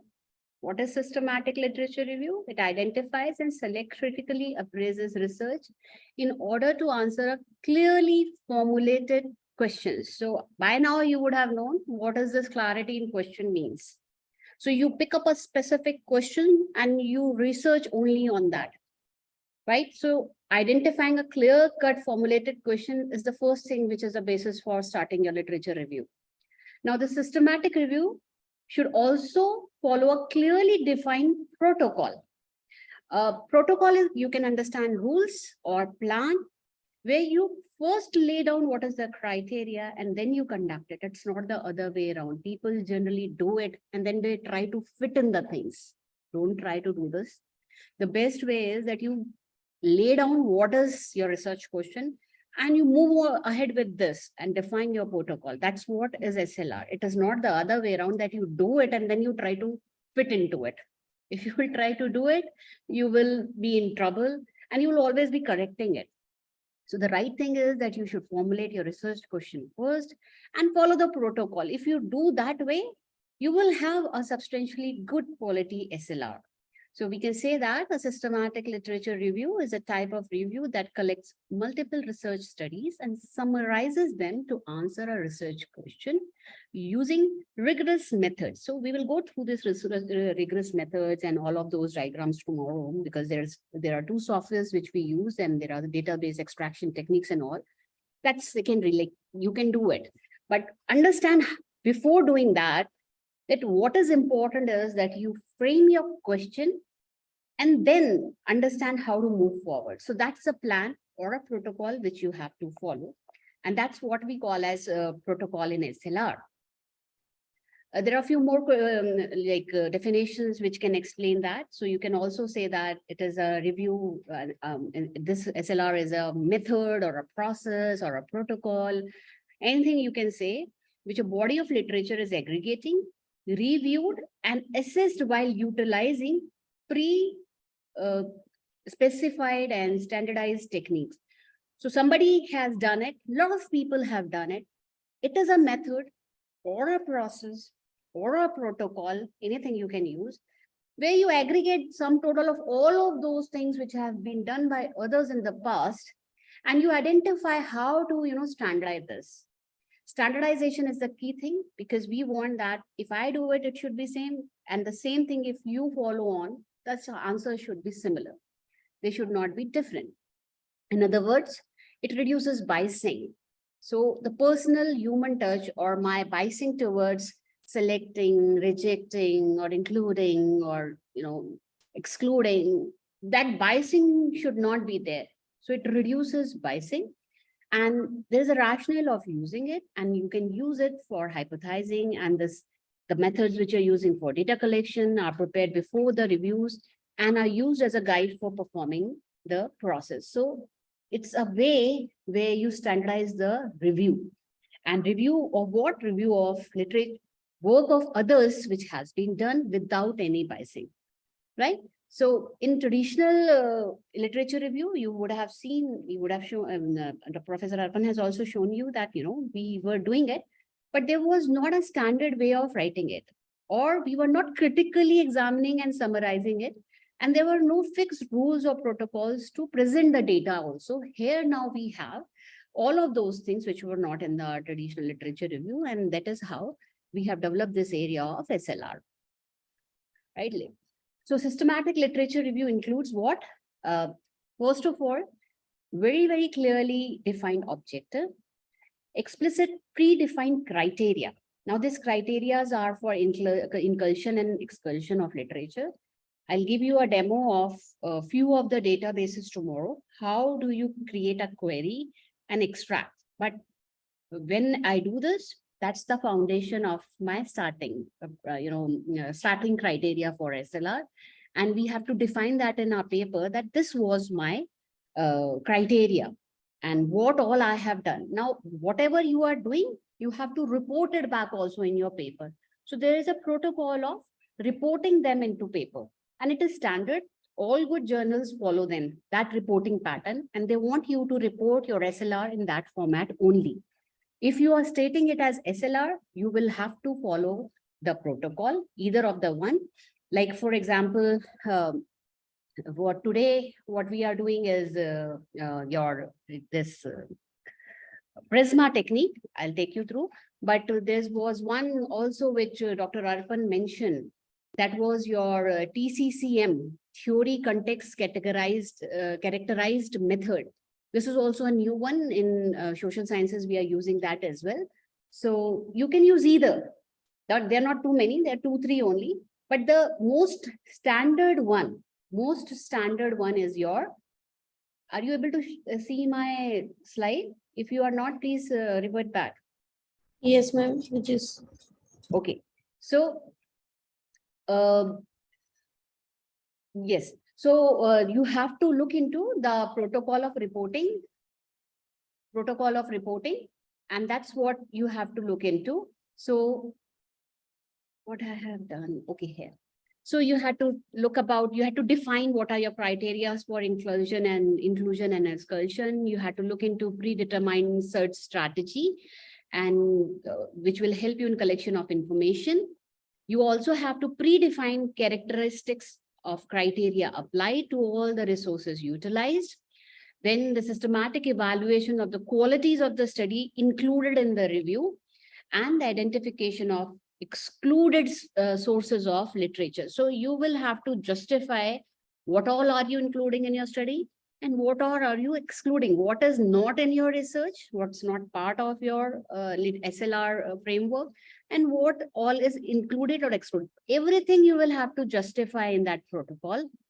And then what exactly have you analyzed in that? That's the analysis or synthesis of the information which you have gained. You can use either the qualitative research methods or meta-analysis or any of the comparison methods to make this synthesis for you. And then the references to coherence of the errors which are found in the selected material. So this is basically what you can see is there's a characteristic of a SLR which should include in your research if you want to do it. These all should be there, right? Any questions till now? Okay. So these are 6 stages which moves ahead in SLR. So again and again, we are saying that, so you had to first identify the objective or your research question. You have to very focused on what you want to find. Then you had to define the methodology, how you're gonna, move forward in it. You have to, the 3rd stage is retrieve the eligible literature based on the methodology which you're following. 4th is assess the quality of the chosen literature, whether you want to accept it or reject it, criteria for rejection.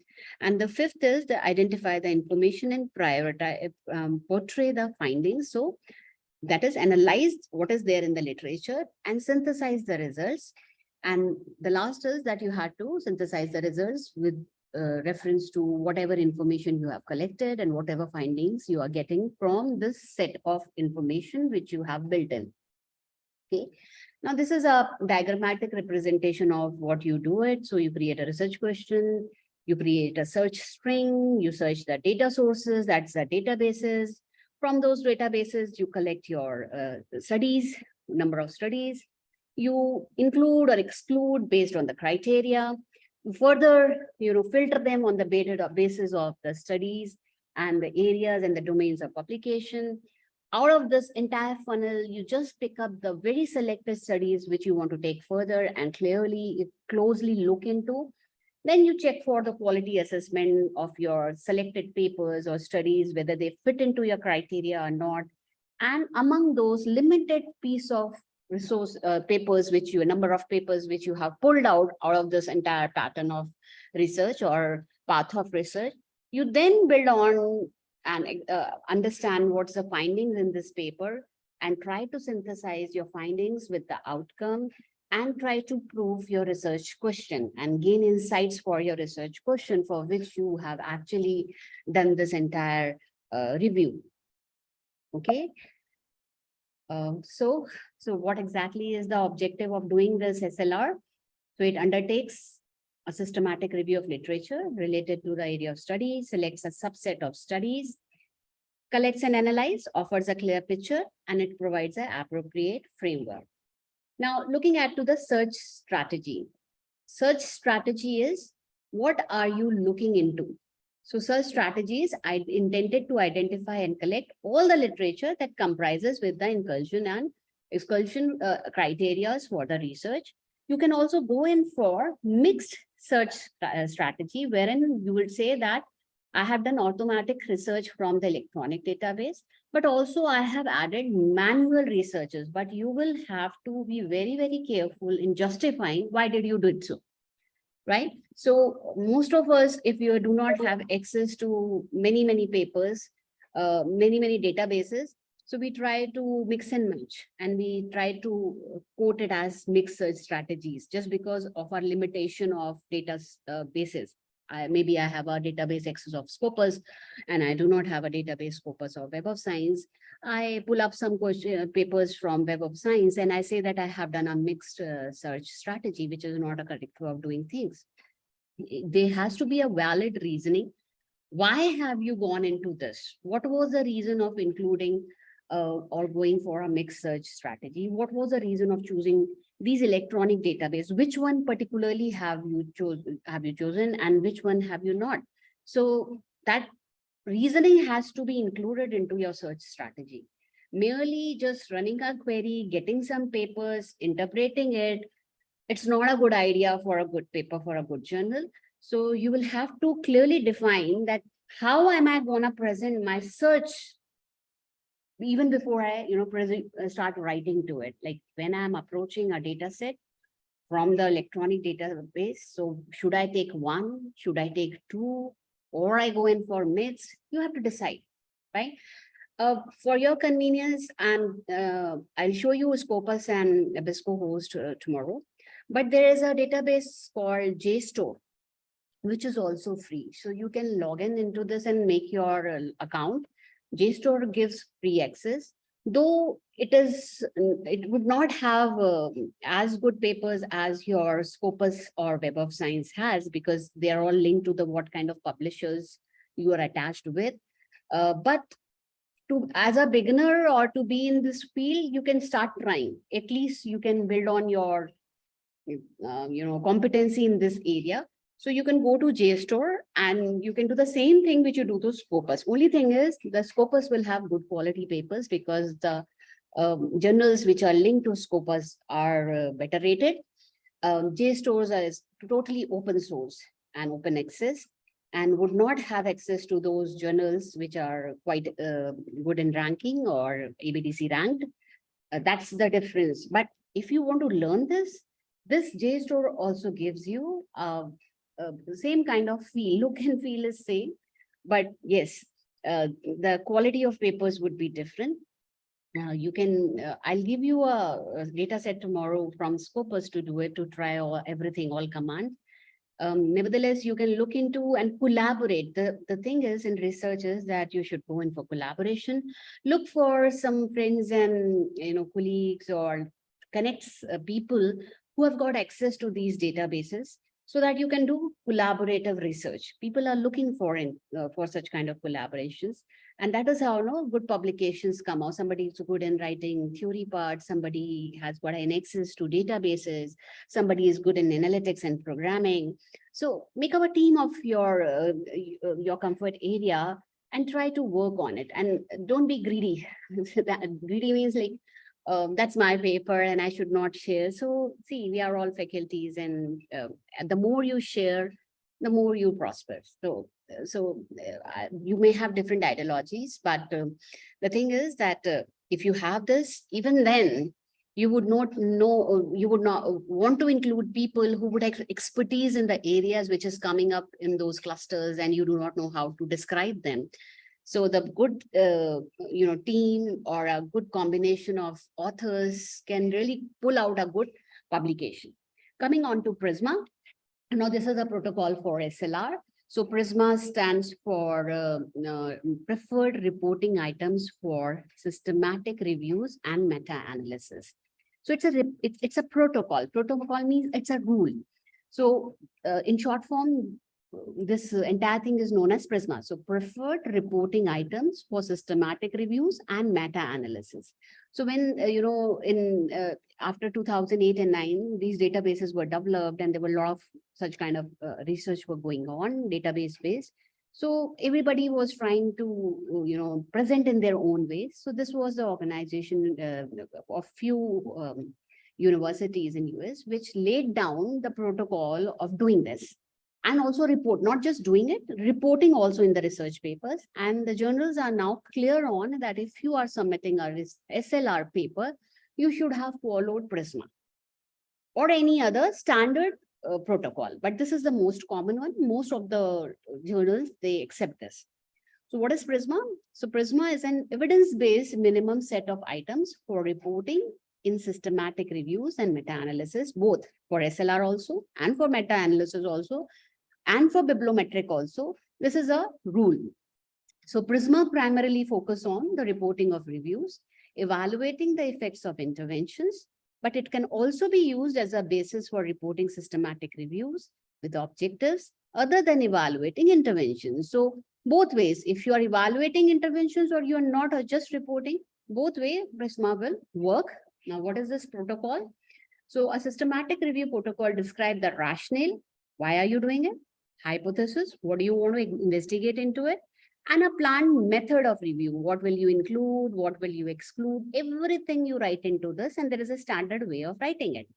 So it should be prepared before a review is started and used as a guide to carry out the review. As I said earlier, don't do it and try to fit into it. Prepare this first and move ahead. You will see most of the people will do it first and then make a Prisma, which is a very wrong way of doing things. This is the website which I'll take you through. Okay. Let me take you to Prisma website.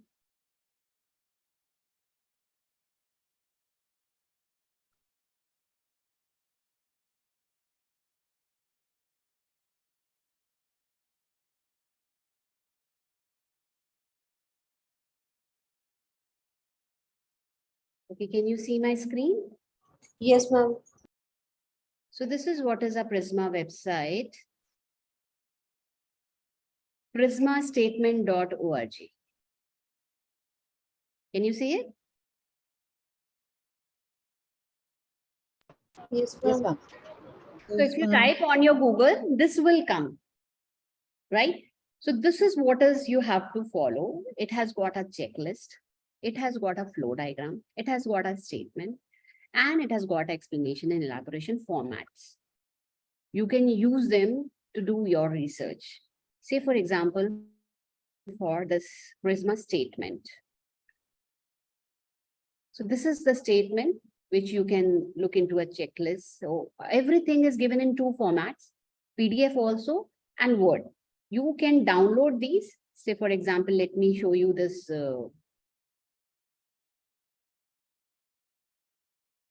This is a PDF. The same you can download in Word format also.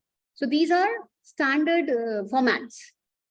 And you have to attach them in an annexure when you submit your SLR for most of the renowned journals.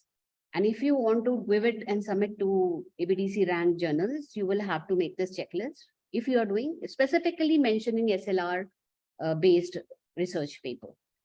So it's simple. This is a checklist where you have to submit the title, the abstract, the rationale, the objective, which is basically the the starting point of any SLR. Now look at this methods. So this method and will describe all of the things which makes it a very, very systematic based research. Say, for example, eligibility criteria, and all of them has to be necessarily filled in your performer. And that is what we call as protocol. You will have to submit this. So eligibility criteria is to specify the incursion and excursion criteria for the review. So we have got criteria like time is a criteria. So if you want to study only for 10 years, not for 20 years, or not for 100 years, so specify that this research only includes that much time. You can also write it excludes the way you want. Okay, so you have to, but you have to specify. You can specify that it includes only journals working in the domain of business and management and not into finance or engineering. So that's your eligibility criteria. You will have to write it here, specify here, what are you including and what are you excluding. Now again, the next is your information source, which talks about specify all databases, registers, websites, organizations, reference list, and other sources, research or consulted to identify studies, specify the dates when each source was last searched or consulted. So if you are pulling out from any database electronically also, you will mention the date on which that query was run and pulled out, right? So that they know that this was the day, and if anybody uses it, avoid that, they can understand that any extra papers which are coming after running that query, it's just because that the date is different. Then the search strategy, which is very, very important. Now you had to give them the full strategy of what are the filters. Filters means the keywords which you are using to pull out from the database, right? So we use a combination of or, and not. These are Boolean. If anybody has a slightest understanding about Boolean characters and have used Excel or any programming language, they would know how to use them. We will use them tomorrow in pulling out our data. So or means that the two keyword out of, say, for example, customer experience or customer engagement. So all the papers who have got customer experience as a customer or a customer engagement, they would be pulled out. And if I say and, that means both should be there. Customer experience should be there and customer engagement should also be there. Both should be there. So that's the difference between or. So here in a search strategy, you would have to register what all filters you are using, what are limits are you using, what is your search strategy, and all of those things you have to mention them. Then the selection process. So you have to specify the method which you are using to whether the studies met the incursion criteria or the review or how many review screens. So the more deeper you go into making choice of the studies to be included in your SLR, the database which you are trying to download from the database to run your query or to do SLR, these are refining and further refining and creating a rich and pinpointing onto the areas where you want to write a review on. Then the data collection process. So that's what you have to mention. Data items. These are the list and defined all outcomes from the data was sought. Say, for example, what are you were looking only for measurement items or empirical studies or any specific time period studies you were looking out for. So those all will come in data items and you will have to specify them. Then you had to talk about, see, you can pick and choose, not necessary that you would use all of them, but if you have, you will pick and choose what all you have included for your method as going forward in SLR. So whatever is applicable to you, it's not necessary that all of them are applicable to you. Maybe yours is not a very, very scientific research, so it would not have risk ratios or mean differences. It was a theory based in HR and you were just comparing it and giving a theoretical foundation. So this would be not applicable, but if it is applicable, then you will have to give. So that's what we started with, that what are you researching on based on that. But if you have, you will have to define this section. Certainly methods will come. Either of these things would be suitable to report your method for SLR. So you will have to give this. Once you have given the methods, then you will have to also select the checklist for your results. So what is the way you want to report your results? So it is only that the study selection, that is, that describes the process and the number of records you could pull out from the database. You want to include that, you want to make a flow diagram, or any other way you want to present your study. So you could have seen there were some diagrams which Professor Arpan had shown you. They were basically depicting your results. So how do you want to, what among these are you using to show your results? So you can go in for first, how many studies you have selected, what was the characteristics of those studies which you have collected. You can cite each included study and what characteristics they were having, or you can have a risk of bias in this. If you have to report the results of individual studies. If you can make a group of the most of the SLR or bibliometric analysis will have a summary statistics from these softwares which we will use. And these are reported in these studies and which give the individual studies results. So that is reported. And if there is any reporting biasing, and if you can see that it is or it is not, both can be reported in this section. And then the certainty of the evidences, which talks about that your assessment, how confident about your assessment, and this evidences of this outcome of this research, how confident are you on the basis of which you have assessed this. So that's what is the reporting of the result. And then comes the discussion part. This is very, very important for SLR, and actually SLR is written for this part only. This is the essence of sum total of everything which you have done. See, you started with an objective. It should be clearly achieved in this part of discussion. You have to provide a general interpretation of the results in the context of other evidences. So evidences are in the form of diagrams on the basis of the results. And then you have to discuss that what you were interpreting and why, what are you getting in these results? What evidences do you have? And what does it mean? And where are mostly SLRs are written for way forward or future research agenda. This is the area where you build on your paper to tell that what evidences have you got that you would like to research further or way forward in this research or future research domains. What evidences do you have? So in this discussion part, you actually do this. If any limitations, you have to look into this. And any limitations from the review process, you have to mention here, or the discussion implications, or the results of any policy, future research, anything which you think is needed to make a sound base or a compact understanding of the topic which you have picked up and you're discussing. It's important. It was important. That is how you have done it. So that importance should come up very clearly in this. Other than that, that is optional. Any other information that is, registration protocols or support, or you have got a funding for it. If you don't want somebody to review your paper, that is the competing interest. Anything which you want to do it, that you can, if you have viewed some codes or any external material, you can specify it here. So that's what this reporting format talks about. So this is checklist number 1. Any queries on this? No, ma'am. Okay. So next you can pick up out.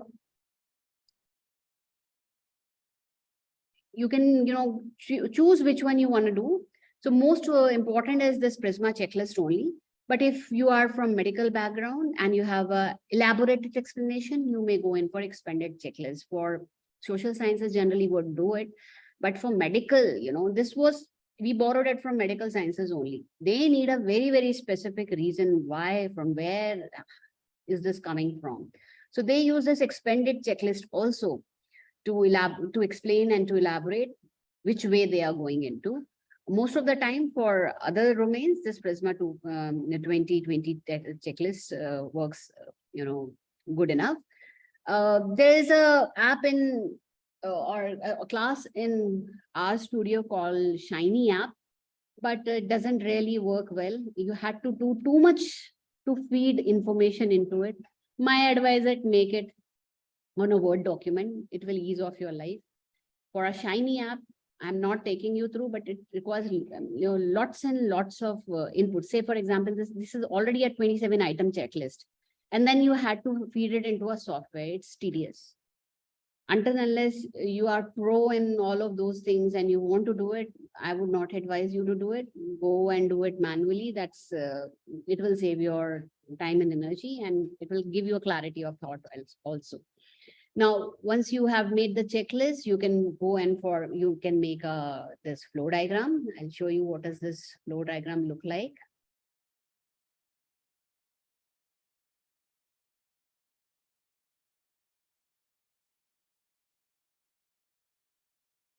All of these things are actually already written on this website, and I don't know why is this not working. Yeah. So this is the flow diagram.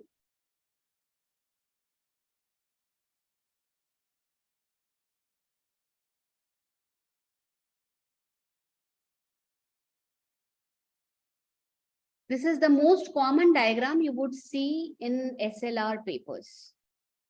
So in your SLR paper, you would see this diagram is a must.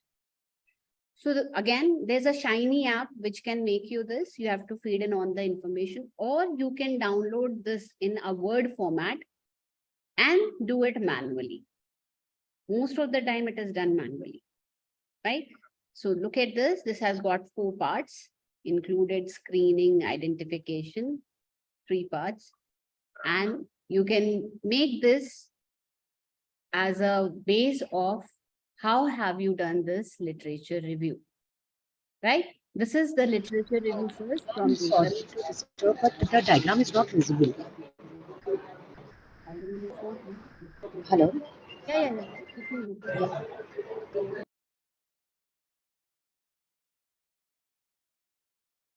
Is it visible?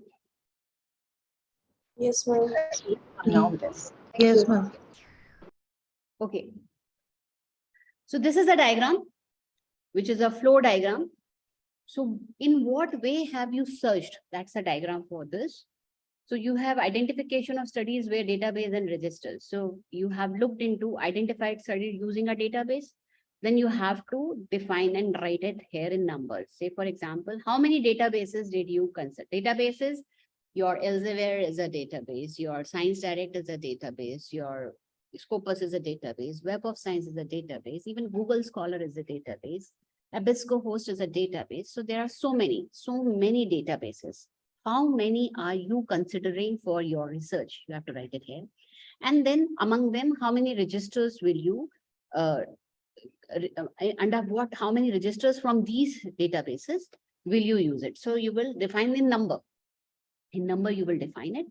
And then out of that, when you pull up using a query, how did you screen and or what did you remove from what database generated for you? So first of all, you will remove the duplicate records, because if you're using only one, then there are no chances of having a duplicate record. But if you have got multiple databases, say for example, you have got Web of Science also, Scopus also, Emerald also, Episco Host also, there are high number of chances that quite good journals are repeated in these or indexed in these databases. You would have duplicate records.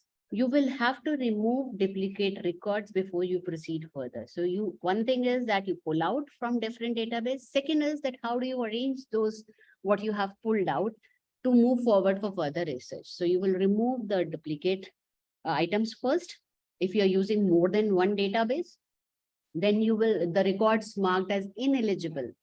Ineligible is due to many reasons. Maybe that the record is not falling into the domain and have been picked up because of keyword, or maybe there can be any reasons, you will have to state why it is ineligible. That was our excluding in criteria, or maybe that due to automation, it was picked up, but it was not suitable for our study.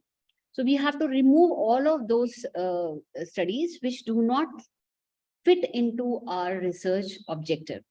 So those all records. And if you remove them, what is the number and what basis you were screening for preliminary screening you were removing, that you have to mention here. Say, for example, for a database you pulled out and it was 2,500 or 5,000, but here you saw that 1,000 were duplicates, or you saw that like 500 were ineligible on the basis of keywords, or whatever the reasons were, and you removed them. Then finally, you went from identification, you went into screening stage. So finally, how many screened, preliminary screened, how many records did you have? And then if you are excluding further, this was based on keywords and all. Now you're reading the abstract and you find that, no, this one is not suitable for me. This is only, based on questionnaire based. I wanted on another studies, or maybe this is qualitative. I want quantitative. So on whatever basis you want to reject or remove those from your, I'm sorry, I am unable to look into these messages. Ritu ma'am, बस एक query थी Ritu ma'am. Yeah, बताइए. ये like databases are fine, like we have Scopus, like these EBSCO host or etc. But what are these registers? Registers individual journals have. Okay, In registers future- means individual journals. No. They have registers now. In future, you will have to give your research idea and then start working on it. It's gonna be complicated. I'll give you a brief about this when we'll do this hands-on tomorrow. They're trying to create a very, very systematic way of doing research. As I told you, this is being borrowed from medical sciences. There is a procedure of doing things. You can't boil it. You can't do first thing and then you end up into something. There has to be a system of doing it. That way they have defined here few things, and you had to, if you are only using databases, that is okay. But if you have registers and you are giving it into a registry, that also you have to mention. It is optional. It's not compulsory. But if for medical science, it maybe that domain makes it compulsory. So it depends on your journal's requirement. So some would say that you would have to go through this and you would have to write how many registers you are following for doing this kind of a research. So in social sciences, I have not seen it, but in medical sciences, yes, it is for good quality. They see, it depends on what quality of outcome you want to produce. So for A-rated, A-stars, they would be very, very particular about all of those things. But for maybe for a Scopus or a lesser, known D category or a C category, they can dilute this. So, but many a times, the more advanced researchers are, or more the standard of journal is, you will have to follow all of these protocols. You can or you cannot. That depends. Few journals will not take it if you do not follow it, and few would take anything. So that depends on what is your interest area. Where do you want to publish? Basically, it depends on that. So if you're aiming to go into for good rated, or I would say ABDC ranked journals, you will have to follow. For social sciences, registers, I have not seen too many people using it in SLR, but for medical sciences, yes, it is most better rated ones they wanted, right? So this is how you report it. And at the end, you have to report. This is reporting format. This is just reporting format for what research you are doing, what are you including. You will have to learn to represent your, and we will see when we will make tomorrow those kind of graphs and this, you will have to interpret and then you have to write down. That's another thing. This is just reporting of what you are including in your research. So this is a protocol or a standard way of writing how you went on to this research. And when you do this, this should be as good that if I follow this, the answer should be same. That is how it is standardized. And that is how it is systematic. And that is why they want it to be systematic. Right? That's the idea behind this. Any more questions for this? You're saying that is it that SLR may not be on new or recent studies since papers have not been written on that? No. That's the area where the SLR should be there. That is exactly the area where SLR. See, systematic literature review is giving you the outcome as that where new areas are getting developed. And I'll show you how you identify this in your graphs or diagrams, which we'll make tomorrow or day after tomorrow. We have got 3 days to figure it this only. So the reason behind we wanted this theory to be covered first is that when you do this bibliometric analysis, there would be lots and lots of graphs, and each figure represents something, some information. But how do you relate to your research or outcome? That's what it is. So SLR should, most of your time it is done on emerging areas, because that's the way they figure out what is the way forward, what is the area where it is required, where the gaps are there, where the future research agenda is there. That's where it is used. And it is a very scientific way of proving gap. If you are a PhD student and anybody asks you, what is the gap in your research which you are identifying or researching? This is the most scientific way of proving your research gap. And this covers the entire domain of researches done in the past, and then come up to a conclusion that according to everything done in the past, this is the area which is emerging, or whatever your things are, the area of study or constructs of study, whatever your objective is, the clear-cut overstudied area, understudied area would be visible to you. And that's why it is suggested to do it on the topics which are very, very new.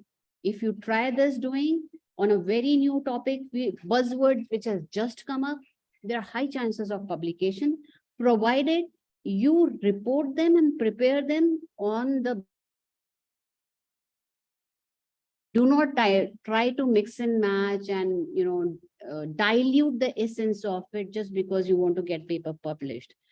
Put some logics and practices in place combining with your efforts of analyzing what has been showcased you by this analysis, and you can get your papers published. And that's where in last post-COVID, if you see, you would see lots and lots of A category papers are only SLRs.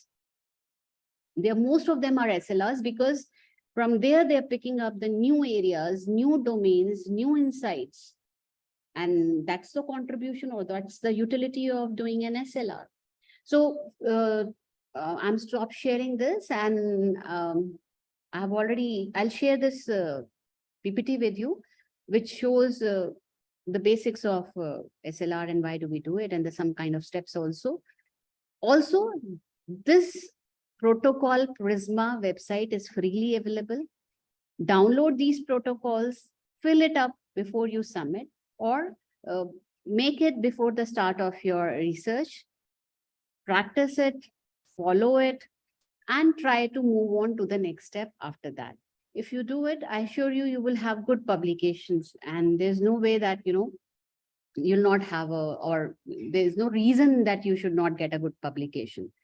The rigor is more, because I'll show you from tomorrow onwards what we have to do in those databases, and how do we make networks, and how to make clusters, and how do we make thematic diagrams. It does it on a click of button, but interpreting those diagrams and extracting what others are unable to see is what makes you a researcher. And that is what I think we learn over a period of time. But yes, as a technique, you will learn it. Maybe you do 2, 3, and then you can build your expertise into this domain.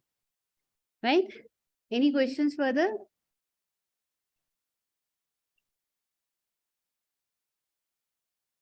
Any questions on protocol? See, these are standard protocols. 2 of the main diagrams, they're already written on this Prisma website. And that's what is the reporting protocol, right? Many others are there. All of them may not be applicable to you. So before following it, just read it. It has, every protocol has got an elaborated paper right below it explaining what does it mean. So invest some time on this Prisma website, prismastatement.org. I'm giving this website on this chat window. You can save it for your reference. And this is what it is. And you can go through this, learn how to report this, the way you have, the domain in which you have done your SLR. And there's so many ways of doing it. So it would be different for medical sciences. It would be different for social sciences. So, but the standard way of extraction and flowchart is same. So you can use it. Once you use it, we can proceed further, and then we can work on the databases to make a query. After we have made that query, we'll proceed on to work on the analysis of that query and the outcomes of it. Yes, you may ask me questions now. You may ask why Prisma. So it's actually a very, very recognized format, standard format. And most of the journals are using it. This is not the only one, let me tell you. But yes, this is the most commonly used. And if you say that you have used Prisma, it's kind of demonstrate a quality in your review and strengthens your paper base.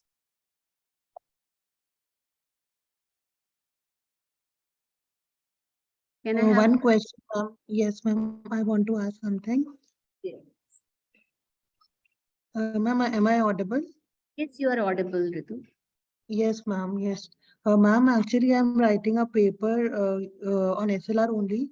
My table is ready, and I have already written the introduction and research questions as well. The next thing which I need to do is that Prisma model itself. So you have to, I just said, you have to make Prisma first, and then you have to enter into the research. Prisma is made first. So research criteria, and you decide first. So that's what we do actually. We do it and then we fit it. That's what I was saying. You have already done it. Yeah. Now you will make a Prisma. Oh, okay. Okay, ma'am. Okay. Okay, ma'am. The ideal way is that you should make Prisma first and then go in for extraction. नहीं ma'am What you आपने have done is बोला you've है already done it and now you will fit into the Prisma. okay correct ma'am That's got what it I'm saying, that you should make your Prisma first and then enter into extraction into databases. But as usual, people do it first and then fit it into Prisma. They do the other way around. Whereas it should be the, when you should define the flowchart Prisma. first, criteria first. The protocol means rules. So when you have already done it, you actually not followed any kind of protocol. The protocol have to be followed in a way, in a flowchart manners. So first you have to define protocol, only then you can follow it. So people generally do what they do it and then they fit into Prisma. Am I right or wrong? If No, ma'am, you are any- right. But before attending this FDP, I started writing that paper. But now It's I'll okay. Yes, It's ma'am. okay. It's okay. You are Yes. every day you are learning new things. Yes, And ma'am. that's what researchers are meant for. We learn every day I learn, every day we learn from each other. That's ma'am. how you have elevated yourself. Now, first paper you have done it like that, but the next paper would be definitely much more better than this. Yes, ma'am. Any other questions from your side? Hello. Am I audible, madam? Yes, you are, Mr. Pravesh. Ma'am, my question is that I have seen that some paper are purely SLR paper and some papers are a mix of bibliometric analysis and this SLR. So what what should we do? What is the ideal way? We should do two separate papers or we can mix both these also. That is my question actually. So during COVID, most of bibliometric studies were suddenly in limelight, and this was a new thing. A few researchers have published extensively on only bibliometric analysis. Then it was, critically evaluated that what is the outcome of this bibliometric. Bibliometric only gives you something which has already been done.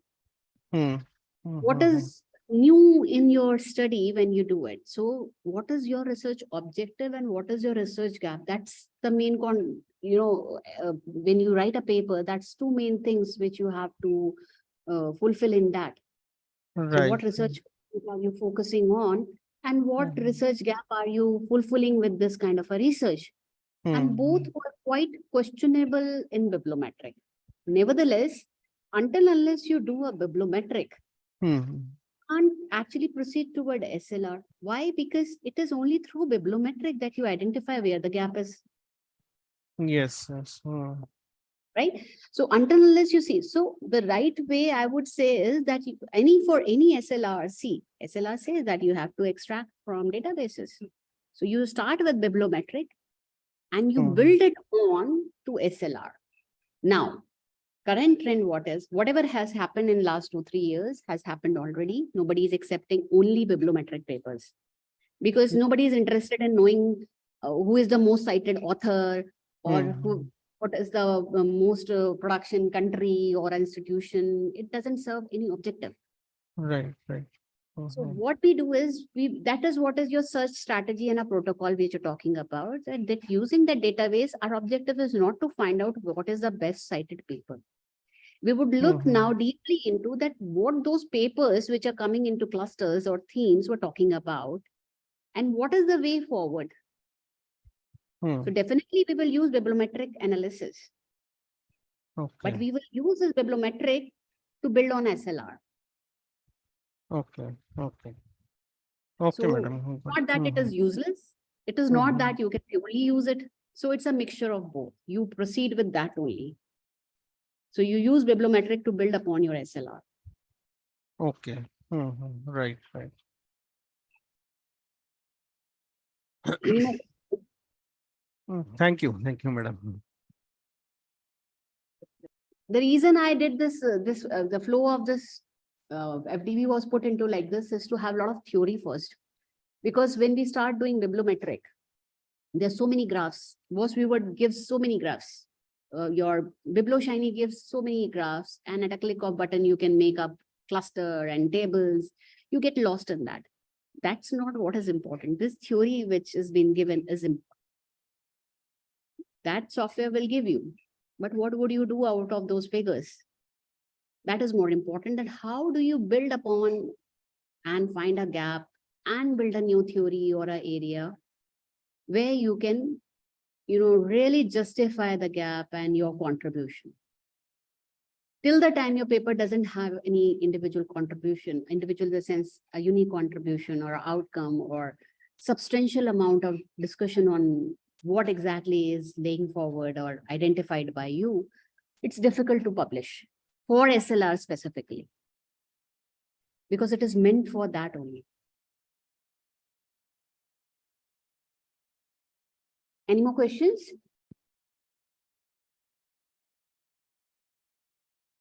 Okay, then we'll meet tomorrow again. And I will request all the participants to download WAS Viewer, because we will start with WAS Viewer. First, we will see the databases, extraction strategies. I'll show you a few more things. I'll advise you to make a login account on JSTOR also. I'll show you, because I can only show you how do they look like.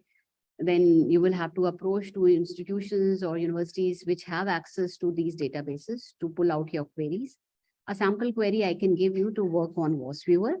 And from there, after doing WAS Viewer, we'll go on to BiblioShiny, which is we will run through RStudio. And then the last day, I'll take you through a few more softwares which you can use for writing papers. That's the agenda for next 3 days. Okay, so if you are through with it, no questions, we can meet tomorrow. Right, thank you. Can you please repeat which software we have to download? Should I give you the link? Yes, ma'am, that will be very nice of you. It's very simple. It will hardly take any time of yours, and just let me give you this. All of you can look into your chat window. This is what it is. WAS Viewer and RStudio, you already have it now. Everybody has downloaded RStudio. We worked on RStudio yesterday. Yeah. Now this is the software which we will use for preliminary investigation of a CSV file or extracted data from database. It's a very simple tool, very, very simple, and makes beautiful diagrams. You would fall in love with the diagrams, but let me tell you, you only should use them once they give you a very critical information. Otherwise, most of the time you should report data in tables. It looks very beautiful, but good journals are not accepting in the way, because they understand that it's nothing, you have just pulled it out from WAS Viewer. Unless you can critically examine and give an outcome from it, most of the time you should use tables. Yes, WAS Viewer make beautiful diagrams, no doubt about it. We'll see it tomorrow, right? Thank you so much. Have a nice evening, and we'll meet again tomorrow. Thank you. Thank you, ma'am. Yeah, I will share the recording for today's session. Yes.